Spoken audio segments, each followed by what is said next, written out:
So hello people, this is your channel CATV and आज इस video में we are going to do the chapter number 9। ठीक है, chapter number 9 में valuation, value added statement है, EVA है, MVA है। तो ये चैप्टर 9 हमें करना है, राइट। तो क्विक रिवीजन करते हैं सबसे पहले वैल्यू एडेड स्टेटमेंट का। और ध्यान रखिएगा, इसमें कुछ पॉइंटर्स आएंगे जिस पे स्पेसिफिक क्वेश्चन है, ठीक है, तो हम वो ध्यान रखेंगे, ठीक है। और ये नोट्स ऐसे ही नहीं है कि बस ऐसा नोट्स बना दिए हैं एंड देन क्वेश्चन करते रहेंगे और क्वेश्चन और नोट्स का कोई लिंक नहीं रहेगा। ये नोट्स का बिल्कुल लिंक है क्वेश्चन से। हम क्वेश्चन जब करेंगे तो इस नोट्स को भी हम रेफ़र करेंगे ताकि फिर ये नोट्स थोड़े से प्रोडक्टिव लगने लगे। नहीं तो फिर क्या है कि स्किप हो जाएंगे नोट्स, आप आगे बढ़ा दोगे और डायरेक्ट क्वेश्चन पे चलोगे, तो ये कोई मतलब नहीं है। हम ये नोट्स करेंगे और फिर नोट्स के साथ हम क्वेश्चन को लिंक करेंगे। तो स्प्लिट स्क्रीन में एक साइड पे नोट्स रहेंगे, एक साइड पे हमारे क्वेश्चन रहेंगे, ठीक है। ओके, चलो। और जहाँ जहाँ पे ऑब्वियस है लिंक करने का, तो वहाँ पे तो लिंक रहेगा ही ना, वहाँ पे तो फिर तो बोलने की ज़रूरत नहीं है। सबसे पहले वैल्यू एडेड स्टेटमेंट की एडवांटेज क्या है। वैल्यू एडेड स्टेटमेंट जो रिफ्लेक्ट करता है broader view of objective and responsibility, ठीक है, वो एक ब्रॉडर व्यू। सबसे पहले हम चलो वैल्यू एडेड स्टेटमेंट समझते हैं, तो एडवांटेज तो हम खुद ही निकाल लेंगे। वैल्यू एडेड स्टेटमेंट क्या होता है? It's a statement showing addition in value, hence value added statement.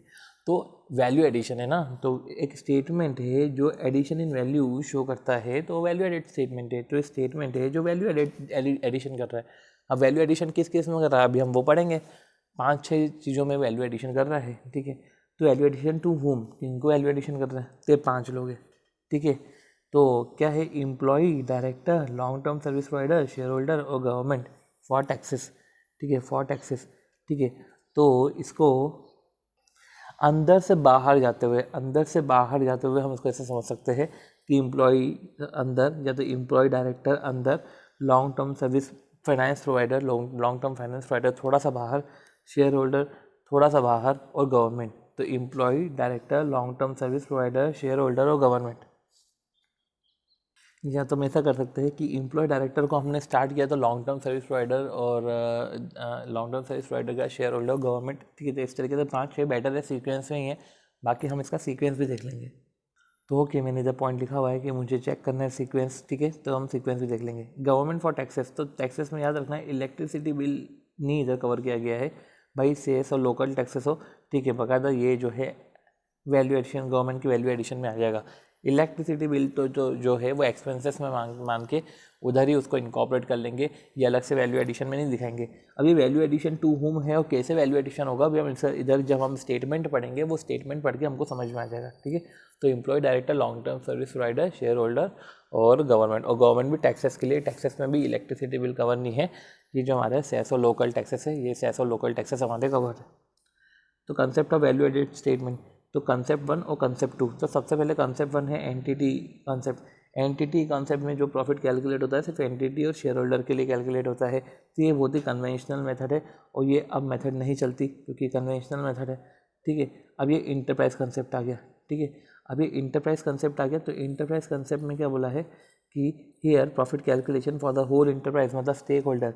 इधर प्रॉफिट जो कैलकुलेट हो रहा है वो इंटरप्राइज के लिए हो रहा है, मतलब स्टेक होल्डर के लिए हो रहा है। इधर प्रॉफिट कैलकुलेशन जो हो रहा था वो एंटिटी और शेयर होल्डर के लिए हो रहा था और ये बहुत ही कन्वेंशनल हमारी मेथड थी। अब आती बात type of value added statement. हम वैल्यू एडेड स्टेटमेंट के टाइप की बात करें तो टाइप 1 और टाइप 2। टाइप 1 में ग्रॉस वैल्यू एडेड स्टेटमेंट, ठीक है। तो ग्रॉस वैल्यू एडेड स्टेटमेंट हमारा डिफ़ॉल्ट वैल्यू एडेड स्टेटमेंट होता है। फिर आता है नेट वैल्यू एडेड स्टेटमेंट। तो नेट वैल्यू एडेड स्टेटमेंट होता है gross value added statement minus depreciation. तो जब भी वैल्यू एडेड स्टेटमेंट की बात करें तो हमें तो ग्रॉस वैल्यू एडेड स्टेटमेंट, जो मैंने आपको बोला डिफ़ॉल्ट, जब भी क्वेश्चन में बात करें ना ग्रॉस वैल्यू एडेड स्टेटमेंट की, वैल्यू एडेड स्टेटमेंट की, तो हमको ग्रॉस वैल्यू एडेड स्टेटमेंट बनाना है, ठीक है। सी मैं डायरेक्ट क्वेश्चन भी करवा सकता हूँ और स्पीडली भी कवर करवा सकता हूँ, बट नहीं यार, जिसको पर्टिकुलर वो सबकी चॉइस पे। अगर किसी को अगर स्पीड में करना हो तो प्लीज़ इंट्रोड्यू कर लीजिएगा और स्पीड में हो जाएगा, ठीक है। मेरे को एक सिस्टमेटिक स्ट्रक्चर फॉर्म में सब चीज़ें बतानी पड़ेगी, ओके। तो type of value added statement में ये डिफ़ॉल्ट है। अब format of value added statement, हम format of value added statement देखते हैं। तो क्या बोलना चाह रहे हैं ये, तो format of value added statement में पर्टिकुलर्स, सबसे पहले इनकम। तो इनकम ए में है, बी में एक्सपेंडिचर है, ठीक है। और फिर बी में एक्सपेंडिचर है जिसमें फर्स्ट आता है ये पोर्शन, फिर ठीक है, फिर हमारा जो आता है बी में, ए में इनकम है, बी में एक्सपेंडिचर है, फिर इसमें ही शायद ये सब चीज़ें कवर है। पहले मैं 1 2 3 4 सबको अलग अलग कर रहा था। तो एक्सपेंडिचर में ये फर्स्ट वाले पोर्शन में, मैं अभी स्ट्रक्चर बता रहा हूँ, अपन अंदर पढ़ेंगे। फर्स्ट वाले पोर्शन में सब कवर है। डेप्रिसिएशन फिर आ जाएगा अगर कभी नेट वैल्यू एडेड निकालना हो तो। और रिकवर्ड टैक्सेस, देखो रिकवर्ड टैक्सेस, अभी आपने बोला था कि टैक्सेस तो वो है, टैक्सेस क्या है, टैक्सेस हमारा टैक्सेस एक इंटरप्राइज के वैल्यू एडिशन के लिए है, बट ये इन गवर्नमेंट की वैल्यू एडिशन के लिए है। तो ये टैक्सेस जो है, ये टैक्सेस भी रिकवर्ड टैक्सेस है, ठीक है। तो ये जो है इनडायरेक्ट टैक्सेस टू गवर्नमेंट है, तो रिकवर टैक्सेस को माइनस किया जाएगा। समझते हैं अभी हम क्या करना चाह रहे हैं। सेस और लोकल टैक्स, तो ये तो एप्लीकेशन है, ठीक है, ये एप्लीकेशन है। और टोटल आ जाएगा, फिर वैल्यू एडेड, तो ये आ जाएगा वैल्यू एडेड बाय ट्रेडिंग और मैन्युफैक्चरिंग एक्टिविटी। तो वैल्यू एडेड बाय ट्रेडिंग और मैन्युफैक्चरिंग एक्टिविटी कैसे आया है कि हमने इनकम निकाली है और एक्सपेंडिचर निकाले हैं। एक्सपेंडिचर में पहला ये पोर्शन आया है, दूसरा डेप्रिसिएशन, तीसरा रिकवर्ड टैक्सेस की बात करी है, ठीक है। और टोटल आ गया, फिर टोटल एक्सपेंसेस आ गया, टोटल बी आ गया, ये टोटल बी और ये टोटल ए। तो इनकम का टोटल और एक्सपेंडिचर का टोटल। उसके बाद जो आती है बात, वो आता है हमारा वैल्यू एडेड बाय ट्रेडिंग और मैन्युफैक्चरिंग एक्टिविटी। उसमें फिर indirect plus minus indirect income plus minus extra ordinary gain, ठीक है। तो plus minus indirect income plus minus extra ordinary gain. तो इनडायरेक्ट इनकम मतलब एक तरीके से बोल सकते हैं हम other income, dividend income, miscellaneous income, ठीक है। तो इनडायरेक्ट इनकम या एक्स्ट्रा ऑर्डिनरी गेन, तो आ गया हमारा ग्रॉस वैल्यू एडेड। अब ग्रॉस वैल्यू एडेड आ गया, पर यू डेप्रिसिएशन तभी माइनस करेंगे, तो डेप्रिसिएशन जब अगर माइनस किया है तो आ जाएगा हमारा नेट वैल्यू एडेड, ठीक है। तो ये है वैल्यू एडिशन। अभी हमने पढ़ा ना वैल्यू एडिशन टूवर्ड्स, ठीक है।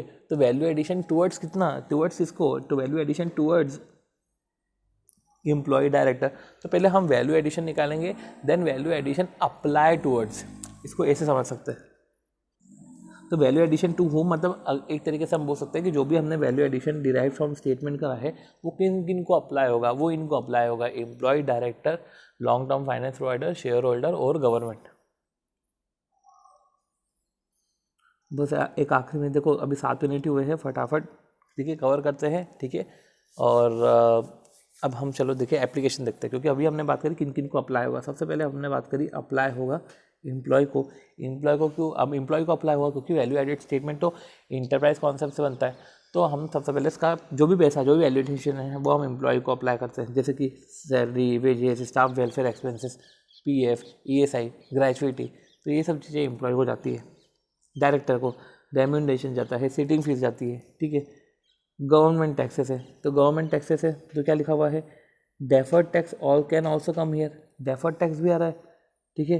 तो deferred tax can also come हुआ, डेफर्ड टैक्सेस को भी इधर ला सकते हो, या तो ऐसा कर सकते हो कि प्रोविजन फॉर टैक्सेस इधर कर दो, प्रोविजन माइनस डेफर्ड टैक्स, बचा हुआ प्रोविजन इधर लेकर आ जाओ, तो फिर डेफर्ड टैक्स और किधर जाएगा, ठीक है। तो समझते हैं, चलो प्रोविजन माइनस डेफर्ड टैक्स या deferred tax can also cover here, तो प्रोविजन में से डेफर्ड टैक्स माइनस कर दो, या deferred tax can also cover here, ठीक है। डेफर्ड टैक्स भी इधर ला सकते हैं। यूँ तो अभी अपन ने क्या बोला कि प्रोविजन में से डेफर्ड टैक्स माइनस कर दो और सिर्फ वो रिमेनिंग प्रोविजन आएगा, पर डेफर्ड टैक्स भी हम इसको इधर ला सकते हैं, ये अलाउड है। PCSM में भी कभी करा है कभी नहीं करा है, हम इसको क्वेश्चन से समझ लेंगे। फिर लॉन्ग टर्म फाइनेंस प्रोवाइडर, तो लॉन्ग टर्म फाइनेंस प्रोवाइडर में इंटरेस्ट और डिविडेंड, ठीक है। तो लॉन्ग टर्म फाइनेंस प्रोवाइडर में इंटरेस्ट और डिविडेंड, और इंटरेस्ट और डिविडेंड इसको I have to clear that long term finance provider में, फिर तो ये तो शायद चले जाएगा, ये तो शेयर होल्डर में चले जाएगा, ओके। इंटरेस्ट इधर आना चाहिए, ठीक है, या तो ठीक है, ओके। और ये इधर प्रपोज डिविडेंड आएगा, तो इसको क्लियर करना है। देखो 2-3 चीज़ें क्लियर करने की है, ये इंटरेस्ट और डिविडेंड ये इधर क्यों लिखा गया है, सी जो डाउट है, देखो थोड़ा अगर किसी में डाउट आ रहा है, दैट डजंट मीन कि PDF इनवैलिड है, PDF ही ख़राब है, इसको हम ठीक कर सकते हैं, ठीक है। वो डाउट स्पेसिफिक पॉइंट आउट कर देंगे, ठीक है। तो हमने पढ़ा कि भैया हमको डेफर्ड टैक्स के रिस्पेक्ट में बात करनी है, ठीक है, और हमको इंटरेस्ट और डिविडेंड, और हम नोट्स को साथ में लेकर चलेंगे, चिंता मत करना, ठीक है। एंटिटी, अब देखो हमने क्या बोला था, एम्प्लॉय डायरेक्टर, अच्छा इन्होंने गवर्नमेंट टैक्सेस को इधर ले लिया है, और गवर्नमेंट टैक्सेस में taxes for earlier year and cess, तो taxes for earlier year and cess इधर कवर है। लॉन्ग टर्म फाइनेंस प्रोवाइडर, ठीक है, इंटरेस्ट और डिविडेंड हमको ये देखना है, और जो है इक्विटी शेयर, प्रेफरेंस शेयर का जो प्रपोज डिविडेंड है, और एंटिटी के रिस्पेक्ट में maintenance and expansion of company, या हम एंटिटी बोलें या तो स्टडी मटेरियल में बोलेंगे maintenance and expansion of company. तो उसमें क्या होता है कि retain profit of current year, तो retain profit of current year जो है वो इधर जाता है। Retain profit also means balance carried to balance sheet. Retain profit का मतलब ये भी होता है कि balance carried to balance sheet, ठीक है। तो अब इसमें हमें समझना पड़ेगा, ठीक है, कि ये क्या बोलना चाह रहे हैं, ठीक है। एम्प्लॉय को जाएगा, डायरेक्टर को जाएगा। अभी उसके बाद हमारा क्या आ रहा था, लॉन्ग टर्म सर्विस प्रोवाइडर आ रहा था, फाइनेंस प्रोवाइडर आ रहा था, शेयर होल्डर आ रहा था। इन्होंने government tax, long term finance provider, ठीक है, वो इस तरीके से करा है, ठीक है। तो हमने 2-3 चीज़ें जो हमारी स्पेसिफिक हमको देखने में आया कि सबसे पहले सीक्वेंस क्या है, हम सीक्वेंस चेक कर लेंगे, ठीक है। सेकेंड हमारा क्या है कि सेकेंड में हम जो है 1 2 3 4 1 2 3 4 इसका सीक्वेंस क्या है, कैसे दिए के रखा है पीएम में, हमने इसको वैसे इसको अरेंज कर लेंगे, ठीक है। और थर्ड क्या है, थर्ड है हमारा कि इसमें जो रिकवरेबल टैक्सेस के रिस्पेक्ट में क्या है, ठीक है। फोर्थ हमारा डेफर्ड टैक्स के रिस्पेक्ट में क्या है। तो इस तरीके से हम छोटी छोटी चीज़ों को इधर कवर कर लेंगे। वैल्यू एडेड स्टेटमेंट की बात करें तो हमने इनकम एक्सपेंडिचर पता था, तो इनकम एक्सपेंडिचर में देख तो नेट रिवेन्यू फ्रॉम ऑपरेशन होता है, ठीक है। तो net revenue is the sale after deducting tax discount returns, ठीक है। तो डे टू डे ऑपरेशन में ये है, ठीक है। अदर इनकम का भी क्वेश्चन में देके रखे तो वो डायरेक्ट इनकम नहीं होती, क्योंकि नेट रिवेन्यू फ्रॉम ऑपरेशंस में हम direct income, net revenue from operation direct income, other income are not direct income, ठीक है। ये टोटल इनकम होती है। फिर कॉस्ट आता है, फिर फर्स्ट में आता है cost of bought in material and services. तो मटेरियल और सर्विसेज को लेने में जो कॉस्ट लगा है, तो बिम्स, कॉस्ट ऑफ बिम्स बोलते हैं, cost of bought in material and services. तो हम या तो बोल सकते हैं रॉ मटेरियल कंज्यूम्ड, या हम बोल सकते हैं कि change in stock plus purchase. तो इस तरीके से है bought in material and services आएगा, मतलब रॉ मटेरियल कंज्यूम की बात आएगी, जिसमें हम प्रोडक्शन एक्सपेंसेस लेंगे। प्रोडक्शन एक्सपेंसेस लेंगे तो वेजेस और सैलरी नहीं लेंगे। वेजेस और सैलरी इसलिए नहीं लेंगे क्योंकि वो एप्लीकेशन में जाएगा। तो हमको ये समझना पड़ेगा कि कौन सा चीज़ें स्टेटमेंट में जाएगी और कौन सी एप्लीकेशन में जाएगी, क्योंकि ये application to value added statement है। एडमिनिस्ट्रेशन एक्सपेंसेस जाएगा, सेलिंग एंड डिस्ट्रीब्यूशन एक्सपेंसेस जाएगा, पर उसमें वेजेस एंड सैलरी नहीं जाएगी, ठीक है। फिर बात आती है शॉर्ट टर्म फाइनेंस एक्सपेंसेस चले जाएगा, क्योंकि लॉन्ग टर्म फाइनेंस एक्सपेंस नहीं आते। लॉन्ग टर्म फाइनेंस एक्सपेंस जो है हमारे वो जाते हैं हमारे वो सब जाते हैं हमारे एप्लीकेशन में, ठीक है। तो वर्किंग कैपिटल फाइनेंस CCOD ये हमारे शॉर्ट टर्म फाइनेंस है, ओके। फिर आती है बात डेप्रिसिएशन की, तो डेप्रिसिएशन, ठीक है, हमने कर लिया है। रिकवर टैक्सेस की हमने बात कर ली है। सेस और लोकल टैक्स एप्लीकेशन है। अगर सेस और लोकल टैक्स एप्लीकेशन है तो वो स्टेटमेंट में नहीं दिखाएंगे, रिकवर टैक्सेस को हम स्टेटमेंट से माइनस कर देंगे, ठीक है, ओके। ऐसा करते हुए, ठीक है, local tax is an application towards government, okay. Local tax is application towards government, ऊपर भी लिखा हुआ है। तो जो बोला है कि जो एप्लीकेबल नहीं है, जो एप्लीकेशन नहीं है, जो एप्लीकेशन नहीं है, राइट, जो एप्लीकेशन नहीं है वो इधर आ जाएगा, मतलब कि जो रिकवरेबल टैक्सेस है, ठीक है। तो ये जो एप्लीकेशन नहीं है तो वो इनडायरेक्ट टैक्सेस टू गवर्नमेंट है, जैसे एक्साइज ड्यूटी, वो इधर आ जाएगा। सेस और local tax is an application, so it will not cover here, ठीक है। तो इसको लिख लेते हैं। तो लिख लिया गया है cess and local tax is an application, cess and local tax is an application, so it would not cover here, ठीक है। और लोकल टैक्स में एप्लीकेशन टू ये है एप्लीकेशन टुवर्ड्स द गवर्नमेंट है, ठीक है। एक्स्ट्राऑर्डिनरी आइटम में हमने इंडायरेक्ट आइटम, एक्स्ट्राऑर्डिनरी आइटम में other income, dividend income, miscellaneous income लिया है, इसको इनकम वाले पोर्शन में मत डाल देना, ठीक है। और एप्लीकेशन की हमने बात कर ली है, ठीक है। बाद में जो है ये डेफर्ड टैक्स के बारे में बातचीत हमको देखनी है, ठीक है। सीक्वेंस के बारे में, इन सब चीज़ों के बारे में हमको बातचीत करनी है, ठीक है। वो सब चीज़ों को लिख लिया गया है, ओके। तो क्या लिखा हुआ है, profit is calculate as per entity concept और इंटरप्राइज कंसेप्ट, पर हमें तो इंटरप्राइज कंसेप्ट के हिसाब से प्रॉफिट कैलकुलेट करना है, राइट। तो प्रॉफिट इज कैलकुलेट एज पर दी इंटरप्राइज कंसेप्ट, ठीक है, होलिस्टिकली चल रहा है, ठीक है। इंटरप्राइज कंसेप्ट के हिसाब से हमको प्रॉफिट कैलकुलेट करना है, ओके। सी अब एम्प्लॉय एंड डायरेक्टर बोथ, अभी जो एम्प्लॉय और डायरेक्टर है both include generally all, exclude contract labour, मतलब कि वो सभी इंक्लूड हो सकते हैं पर कॉन्ट्रैक्ट लेबर को एक्सक्लूड करते हैं, मतलब कि कॉन्ट्रैक्ट लेबर को जो पेमेंट जा रहा है वो एप्लीकेशन नहीं माना जाएगा। कॉन्ट्रैक्ट लेबर को जो पेमेंट जा रहा है इज़ नॉट एन एप्लीकेशन। फिर आती है बात हमारी staff welfare expenses is also application, तो हमने बात करी थी स्टाफ वेलफेयर एक्सपेंडिचर जो है ये भी एक एप्लीकेशन है टुवर्ड्स एम्प्लॉय, ये SIPF तो है ही है। साथ ही साथ हमने पढ़ा था कि एप्लीकेशन टुवर्ड्स डायरेक्टर में रेम्यूनरेशन और सिटिंग फीस जाता है, however one can make this as a part of statement that is expenses, however one can make this as a part of statement that is expenses, कोई भी ला सकता है। अभी हम उसको क्वेश्चन में देख लेंगे कि कब ऐसा किया है। वैसे एप्लीकेशन टुवर्ड्स डायरेक्टर जाता है, ठीक है। अब हम इसको और समझ लेंगे। टैक्सेस में सोर्स, ठीक है, ये एप्लीकेशन है, ठीक है। सेस एंड लोकल टैक्स ये एक्सपेंडिचर नहीं है, ये बिल्कुल भी एक्सपेंडिचर नहीं है, वो हमने लिख भी लिया है, ठीक है। रिकवर्ड टैक्सेस हमारे एक्सपेंडिचर है, अनरिकवर्ड हमारे एप्लीकेशन है, ठीक है। जैसे VAT, excise, service tax, GST, ये सब हमारे जो है रिकवर्ड एक्सपेंडिचर है। पर सेस और लोकल टैक्स ये रिकवर्ड एक्सपेंडिचर नहीं है, ये एप्लीकेशन में जाएंगे, ठीक है। और alternatively show as to pay to government, ठीक है। तो या तो वो गवर्नमेंट को हमको पे करना रहता है तो एप्लीकेशन है। Application towards entity, application towards entity में क्या बोल के रखा है? एप्लीकेशन टुवर्ड्स एंटिटी में सबसे पहले डेप्रिसिएशन, ओके सॉरी ये अल्टरनेटिवली ये डेफर्ड टैक्स के रिस्पेक्ट में था, ठीक है। तो एप्लीकेशन टुवर्ड्स एंटिटी मतलब maintenance and expansion of company जो ऐसा बोलते हैं, तो सबसे पहले उधर डेप्रिसिएशन आता है, ठीक है। डेफर्ड टैक्सेस आता है, प्रोविजन माइनस डेफर्ड टैक्सेस हमने किया ना, तो एंटिटी में डेफर्ड टैक्सेस आता है।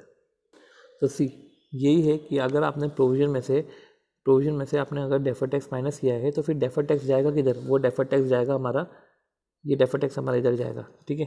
पर डेफर्ड टैक्स को हम इधर भी ला सकते हैं, ठीक है, वो हम अभी देख लेंगे क्वेश्चन में, ठीक है। तो ये हो गया हमारा डेफर्ड टैक्सेस वाला कंसेप्ट। और रिटेन्ड प्रॉफिट की बात कर ली हमने, ठीक है। और ठीक है, रिटेन्ड हमने बात करी रिटेन्ड प्रॉफिट की, और इसमें 1 and 2P दे के रखा है। रिजर्व में फिक्स्ड एसेट रिप्लेसमेंट रिजर्व, और DRR दे के रखा है, जनरल रिजर्व दे के रखा है, नेट ऑफ रिटर्न बैक, ये रिजर्व्स दे के रखे हैं। शायद तक ये रिजर्व्स भी एंटिटी कॉन्सेप्ट में आएगा, इसको हम और प्रॉपर तरीके से देख लेंगे।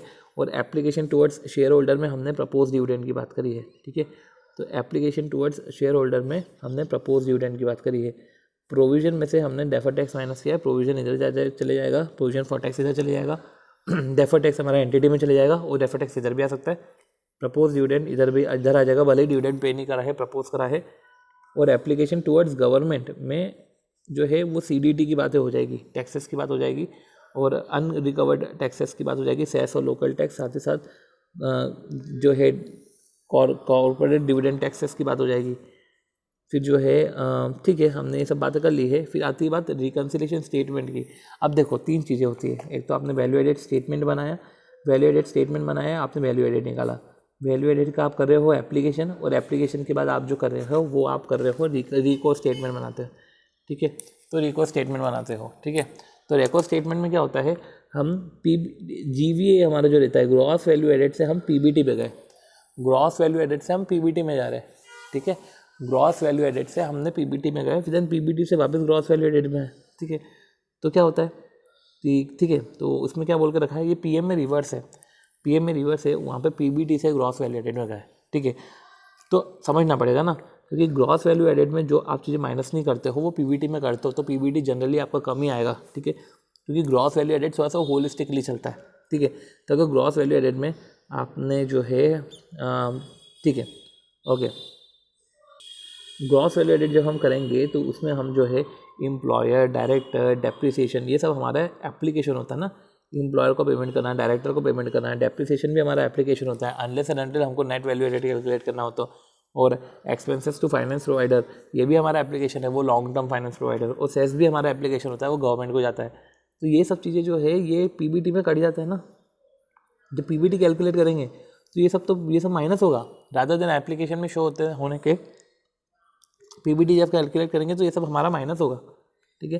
तो PBT में क्या कंसीडर होता है, PBT में क्या कंसीडर होता है, मतलब क्या कंसीडर नहीं होता है, मतलब ये माइनस नहीं होता है, मतलब कि जैसे करंट टैक्स, डेफर्ड टैक्स, ये क्यों माइनस होगा? टैक्स एक्सपेंस बिल्कुल माइनस नहीं होते, creation of reserve, retain earning, dividend, ये सब चीज़ें नहीं है, ये प्रॉफिट बिफोर टैक्स है। देखो प्रॉफिट बिफोर टैक्स है तो ऑब्वियस सी बात है कि करंट टैक्स और जो है डेफर्ड टैक्स तो नहीं होगा। आपने रिजर्व क्रिएट करा है तो वो भी माइनस नहीं होगा। पर ये सब एम्प्लॉयर का खर्चा, डेप्रिसिएशन, ये सब तो माइनस होगा। मतलब कल को डेप्रिसिएशन को GVA में माइनस नहीं करा, ठीक है, क्योंकि वो एप्लीकेशन में दिखाना था, पर PBT में तो होगा, इसलिए PBT हमारा कम आएगा, ठीक है। अब इसका रिकन्सिलेशन हम देख लेंगे, ठीक है। अब कुछ एग्जाम्पल थे, ठीक है, कुछ एग्जाम्पल थे, पर हम इसको एग्जाम्पल को पहले करते हैं, पहले हम अब क्वेश्चन करते हैं, क्योंकि किस तरीके से हमने 20 मिनट्स में हमने जो है ये कंसेप्ट करे हैं। हम एक बार करते हैं, हम क्वेश्चन करते हैं, फिर वापस एक बार हम नोट्स को रीलुक कर लेंगे, ठीक है। तो ऐसा कुछ खास नहीं था, ठीक है ना। जब हमको लगेगा, जब कुछ ट्रिकीनेस आएगी तब हम नोट को रेफर कर लेंगे। कुछ छोटे छोटे एग्जाम्पल है, वो छोटे एग्जाम्पल को हम देखेंगे, फिर जो है वापस हम क्वेश्चन को रिज्यूम कर लेंगे, ठीक है। तो ये जो हमने करा है, पहले हम 1-2 क्वेश्चन करते हैं, वो 1-2 क्वेश्चन करके हमको जो है इसके फिर हम वैल्यू एडेड स्टेटमेंट के एडवांटेज हम लेटर ऑन देख लेंगे, ठीक है। सबसे पहले हम क्वेश्चन कर लेते हैं। सी, अब जो है हमने पर्टिकुलर स्टडी मटेरियल ओपन करी है, ठीक है। स्टडी मटेरियल 48 पेजेस की है। इसमें हम जो है वैल्यू एडेड स्टेटमेंट पहले कवर करेंगे। देखो क्वेश्चन में पीएम ओपन करी है, ठीक है। पीएम के बाद हम स्टडी मटेरियल देख लेंगे, ठीक है। तो अब ये है कि वैल्यू एडेड स्टेटमेंट का है, तो advantage for preparation of value added statement, तो वो एडवांटेज तो हम देख लेंगे for preparation of value added statement. पर जो है इधर हम देखें तो अगला क्वेश्चन है prepare the PNL account of Kalyani limited, ठीक है। प्रिपेयर करना है PNL account of Kalyani limited, okay. तो प्रिपेयर क्या बोल दिया मैंने, from the following PNL account of Kalyani limited prepare GVA. तो आपको पीएनएल अकाउंट दे के रखा है, आपको जीवीए निकालना है। Show the reconciliation between GVA and PBT, और साथ ही साथ जीवीए निकाल के हमको जो है पीबीटी भी री को भी बनाना है। तो सबसे पहले डेप्रिसिएशन माइनस होगा कि नहीं होगा, नहीं होगा, तो ठीक है। तो reconciliation between GVA and PBT ये हो गया। Profit and loss account for the, ठीक है, 31 मार्च 2017 हमको स्टडी में ये प्रॉफिट एंड लॉस दे के रखा है, हमको उससे ही जीवीए कैलकुलेट करना है, ओके। अब जीवीए में देखो छोटी छोटी चीज़ें हम पहले ही देख लेते हैं। इसको क्या देख लेते हैं कि भैया सीक्वेंस क्या है, employ director government provider of finance, मतलब प्रोवाइडर ऑफ कैपिटल, ठीक है। प्रोवाइडर ऑफ कैपिटल मतलब कि इन्होंने इधर employ director government provider of capital, ठीक है। प्रोवाइडर ऑफ कैपिटल के साथ साथ इन्होंने maintenance and expansion of company बोला है, मतलब इसको हम सीक्वेंस में हम कर लेते हैं। देखो अगला क्वेश्चन में भी यही है, एम्प्लॉय डायरेक्टर गवर्नमेंट, ठीक है, और provider of capital and provide and provision and maintenance of company. तो सेम जो है हर क्वेश्चन में एक जैसा ही है, ठीक है। सीक्वेंस कि employ director government provider of capital बोला है, ठीक है। तो बेटर है जो है हम इसको सीक्वेंस में कर लें, ठीक है। वो सीक्वेंस में कर ले फिर आगे बढ़े, ताकि हमारी वैसी ही हैबिट हो जाए, ठीक है। तो इधर चेक सीक्वेंस का जो था पर्टिकुलर पोर्शन, वो पर्टिकुलर पोर्शन को हटा दिया है, क्योंकि अब हमको सीक्वेंस को सही करना है। तो सी, इधर भी जो है एप्लीकेशन टूवर्ड्स में भी इधर अमेंडमेंट कर दिया था, जो एक नोट्स में हमको अमेंडमेंट करना था। तो उधर प्रोवाइडर ऑफ कैपिटल लिख दिया rather than long term service finance provider, और हमें जो है और लॉन्ग टर्म फाइनेंस प्रोवाइडर और शेयर होल्डर की जगह हमने प्रोवाइडर ऑफ कैपिटल लिख दिया, ठीक है। तो ये हमारी भी हैबिट हो जाएगी। चलो पीएनएल से हमको जीवीए पे आना है, ठीक है। फटाफट अब पढ़ते हैं, ठीक है। अब सेल्स है, अदर इनकम है, क्या कर रहा हूँ मैं, सेल से अदर इनकम है, ठीक है। अदर इनकम है, क्या पढ़ा था अपन ने, अदर इनकम नोट्स में। अदर इनकम ध्यान रखो, पहली बार पहला क्वेश्चन तो थोड़ा सा धीरे ही जाएगा, ठीक है। अदर इनकम में मैंने आपको नोट्स में बताया था, ये रहा अदर इनकम जो है हमारा एक्स्ट्रा ऑर्डिनरी इनकम जाएगा। इसको रिवेन्यू में मत ले लेना, ये डायरेक्ट इनकम में मत ले लेना, नेट रेवेन्यू फ्रॉम ऑपरेशन में, ठीक है। तो शेयर है, अदर इनकम है, ठीक है। और एक्सपेंडिचर है, तो एक्सपेंडिचर में कुछ बातें हैं, जैसे कि इसमें प्रोडक्शन में, एडमिनिस्ट्रेशन में और इंटरेस्ट एंड अदर चार्जेस में। सी, हमें कोई दिक्कत नहीं है, हम तो जीवीए कैलकुलेट करेंगे अपने हिसाब से, मस्त तरीके से कैलकुलेट करेंगे जैसे करना था। पर जो हम नहीं लेंगे हम उसको रेड से मार्क कर लेंगे। तो इससे क्या है कि वो पोर्शन हम नहीं लेंगे, ठीक है। तो जैसे कि इधर तो सब लेंगे, अनलेस एंड अनटिल जब हम उधर पढ़ेंगे तो उधर हमको ज़्यादा डिटेल में समझ में आएगा, ठीक है। डेप्रिसिएशन हमको जीवीए कैलकुलेट करना है, तो डेप्रिसिएशन माइनस करेंगे क्या, डेप्रिसिएशन माइनस नहीं करेंगे, ठीक है। चलो पीबीटी आया, पीबीटी है, ठीक है। और प्रोविजन फॉर टैक्स है, प्रोविजन फॉर टैक्स हम माइनस करेंगे क्या, नहीं करेंगे। चलो अब investment allowance reserve return back, इसका ट्रीटमेंट क्या होगा। Investment allowance reserve return back जो लिखा हुआ था कि इधर ये किधर जाएगा, ठीक है। इन्वेस्टमेंट अलाउंस रिजर्व, जो हमारा इन्वेस्टमेंट अलाउंस रिजर्व था, हम जो रिजर्व बनाया था, ठीक है। जब हमने रिजर्व जब बनाया था तो बाकायदा जब हमने बनाया होगा तो ठीक है, इसको रिटर्न बैक हो गया, इसका ट्रीटमेंट क्या होगा, ठीक है। तो ये अपने आप में इम्पॉर्टेंट है, ठीक है। हाईलाइट कर लेते हैं इसको कि ये कैसे होगा इसका ट्रीटमेंट। फिर balance as per last balance sheet, ठीक है। Balance as per last balance sheet वो भी देखना है। अब सी, हमने पढ़ा था कि रिटेन प्रॉफिट, मतलब कि जब हमने रिजर्व बनाया होगा, सिंपल से बात है, वो एंटिटी के लिए करा होगा, तो रिटेन प्रॉफिट क्या बोला है, retained profit of current year, मतलब कि balance as per last balance sheet. और समझो, retain profit also mean balance carried to balance sheet. तो balance as per last balance sheet 1.25 था, ठीक है। Transfer to general reserve dividend, transfer to general reserve dividend, ठीक है, ये देकर रखा है। Surplus carried to balance sheet, तो balance carried to balance sheet हमारा retain profit also means balance carried to balance sheet. तो ये सरप्लस है जो कैरीड हो गया बैलेंस शीट में 1.75। Balance as per last balance sheet 1.35 था, surplus carried to balance sheet है 1.75 हो गया, ठीक है। तो हमको इन सब के ट्रीटमेंट देखने हैं, ठीक है, ठीक है।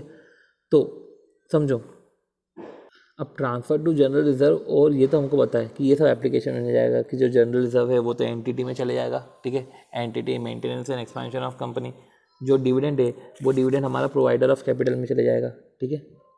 तो जब इसकी रफ वर्किंग करो ना, तो रफ वर्किंग में ना आप ये 3 खांचे बना लो या 3 स्टेटमेंट बना लो, और आई कैन से कि जब आप जीवीए में क्या क्या नहीं लोगे और जो आप एप्लीकेशन में लोगे। और एप्लीकेशन में हमको पता है, एक है एम्प्लॉय, सेकेंड है हमारा डायरेक्टर, थर्ड है हमारा एज मतलब गवर्नमेंट, चौथा है प्रोवाइडर ऑफ कैपिटल, ठीक है, प्रोवाइडर ऑफ कैपिटल, और एक आता है प्रोवाइडर ऑफ फाइनेंस, ठीक है। तो तीनों एक साथ ही कैलकुलेट होंगे तो समझ में आ जाएगा बेटर तरीके से। अब चलो इधर क्या बोला है, प्रोडक्शन एंड ऑपरेशनल एक्सपेंडिचर, ठीक है। तो प्रोडक्शन एंड ऑपरेशनल एक्सपेंडिचर की बात करते हैं। Decrease in stock and consumption of raw material, हमने पढ़ा था decrease in stock and consumption of raw material. ये आ गया हमारा कॉस्ट ऑफ बिम्स, ये हमारा एप्लीकेशन है।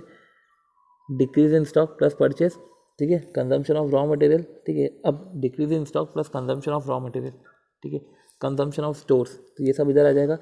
सैलरी वेजेस बोनस इधर नहीं आएगा, तो सैलरी वेजेस बोनस ये किधर जाएगा, ये एम्प्लॉय में चले जाएगा। सेस और लोकल टैक्सेस किधर जाएगा, ये गवर्नमेंट में चले जाएगा, तो ठीक है। तो ये माइनस नहीं होगा, तो इसको रेट से पहले मार्क कर लिया है। 12.8 एम्प्लॉय में चले जाएगा, और जो सेस और जो है लोकल गवर्नमेंट का जो भी है वो 3.2 वो उधर चले जाएगा, ठीक है। हमारा 3.2 किधर जाएगा, 3.2 हमारा गवर्नमेंट में चले जाएगा। चलो फिर आती बात अदर मैन्युफैक्चरिंग एक्सपेंडिचर की, ठीक है। अदर मैन्युफैक्चरिंग एक्सपेंडिचर की बात करते हैं, और सी जो है अदर मैन्युफैक्चरिंग एक्सपेंडिचर की हमने बात करी वो भी माइनस होगा, ठीक है। और administration expenses include inter alia audit fees 1 lakh, salary and commission to director, ये salary and commission to director को भी ये भी नहीं जाएगा, ठीक है। और प्रोविजन फॉर डाउटफुल डेब्ट, ये डेप्ट का प्रोविजन है, टैक्सेस का प्रोविजन नहीं है, ठीक है। तो ये कोई उधर नहीं चले जाएगा, किधर गवर्नमेंट में नहीं जाएगा, ये प्रोविजन फॉर डाउटफुल डेप्ट है। और इंटरेस्ट एंड अदर चार्जेस में fixed loan from financial institution, तो fix loan from financial institution से फिक्स्ड लोन लिया है, लॉन्ग टर्म लोन लिया है, तो ये प्रोवाइडर ऑफ कैपिटल में चले जाएगा, ठीक है। हमारा 3.9 डिवेंचर भी हमारा है प्रोवाइडर ऑफ कैपिटल में जाएगा, पर वर्किंग कैपिटल हमारा माइनस नहीं होगा। सी अब हम इससे ना कैलकुलेशन करते हैं, तो ठीक है, हमको वैल्यू एडेड स्टेटमेंट कैलकुलेट करना है, और ये हमारा वैल्यू एडेड स्टेटमेंट का क्वेश्चन है। कैलकुलेटर चलाते हैं, ठीक है। सबसे पहले रिवेन्यू फ्रॉम ऑपरेशन आएगा या डायरेक्ट इनकम जो भी है, इसको 206.42 लिया हमने, राइट लिया। तो कभी कभी ये सब मार्क नहीं करूँ तो ध्यान रखना कि ठीक है, ये हमारा 1 second let me arrange this, okay. तो हमारा ये सेल्स है 206.42 हमने दिया, साथ साथ में कैलकुलेट भी करते जाना, ठीक है। तो 206.42 हो गया हमारा। देन उसके बाद हमारा अदर इनकम है 10.20। अभी जो अदर इनकम है 10.20 बेटर है कि हम उसको नीचे ही ले जाए, ठीक है। जो है हमारा नीचे कौन सी एरिया आएगा, हमारा एरिया आएगा जब हमने इनकम और हमने जो इनकम है फिर हमने एक्सपेंडिचर माइनस किया, तो ठीक है। फिर आता है हमारी अदर इनकम, ये अदर इनकम हमने आखिरी में ऐड करी, ठीक है। तो 206.42 हमारा ये हो गया, और हमारा जो है अदर इनकम भी आ जाएगा, ये 206.42, ठीक है। और हमारा ये अदर इनकम भी आ गया, ओके।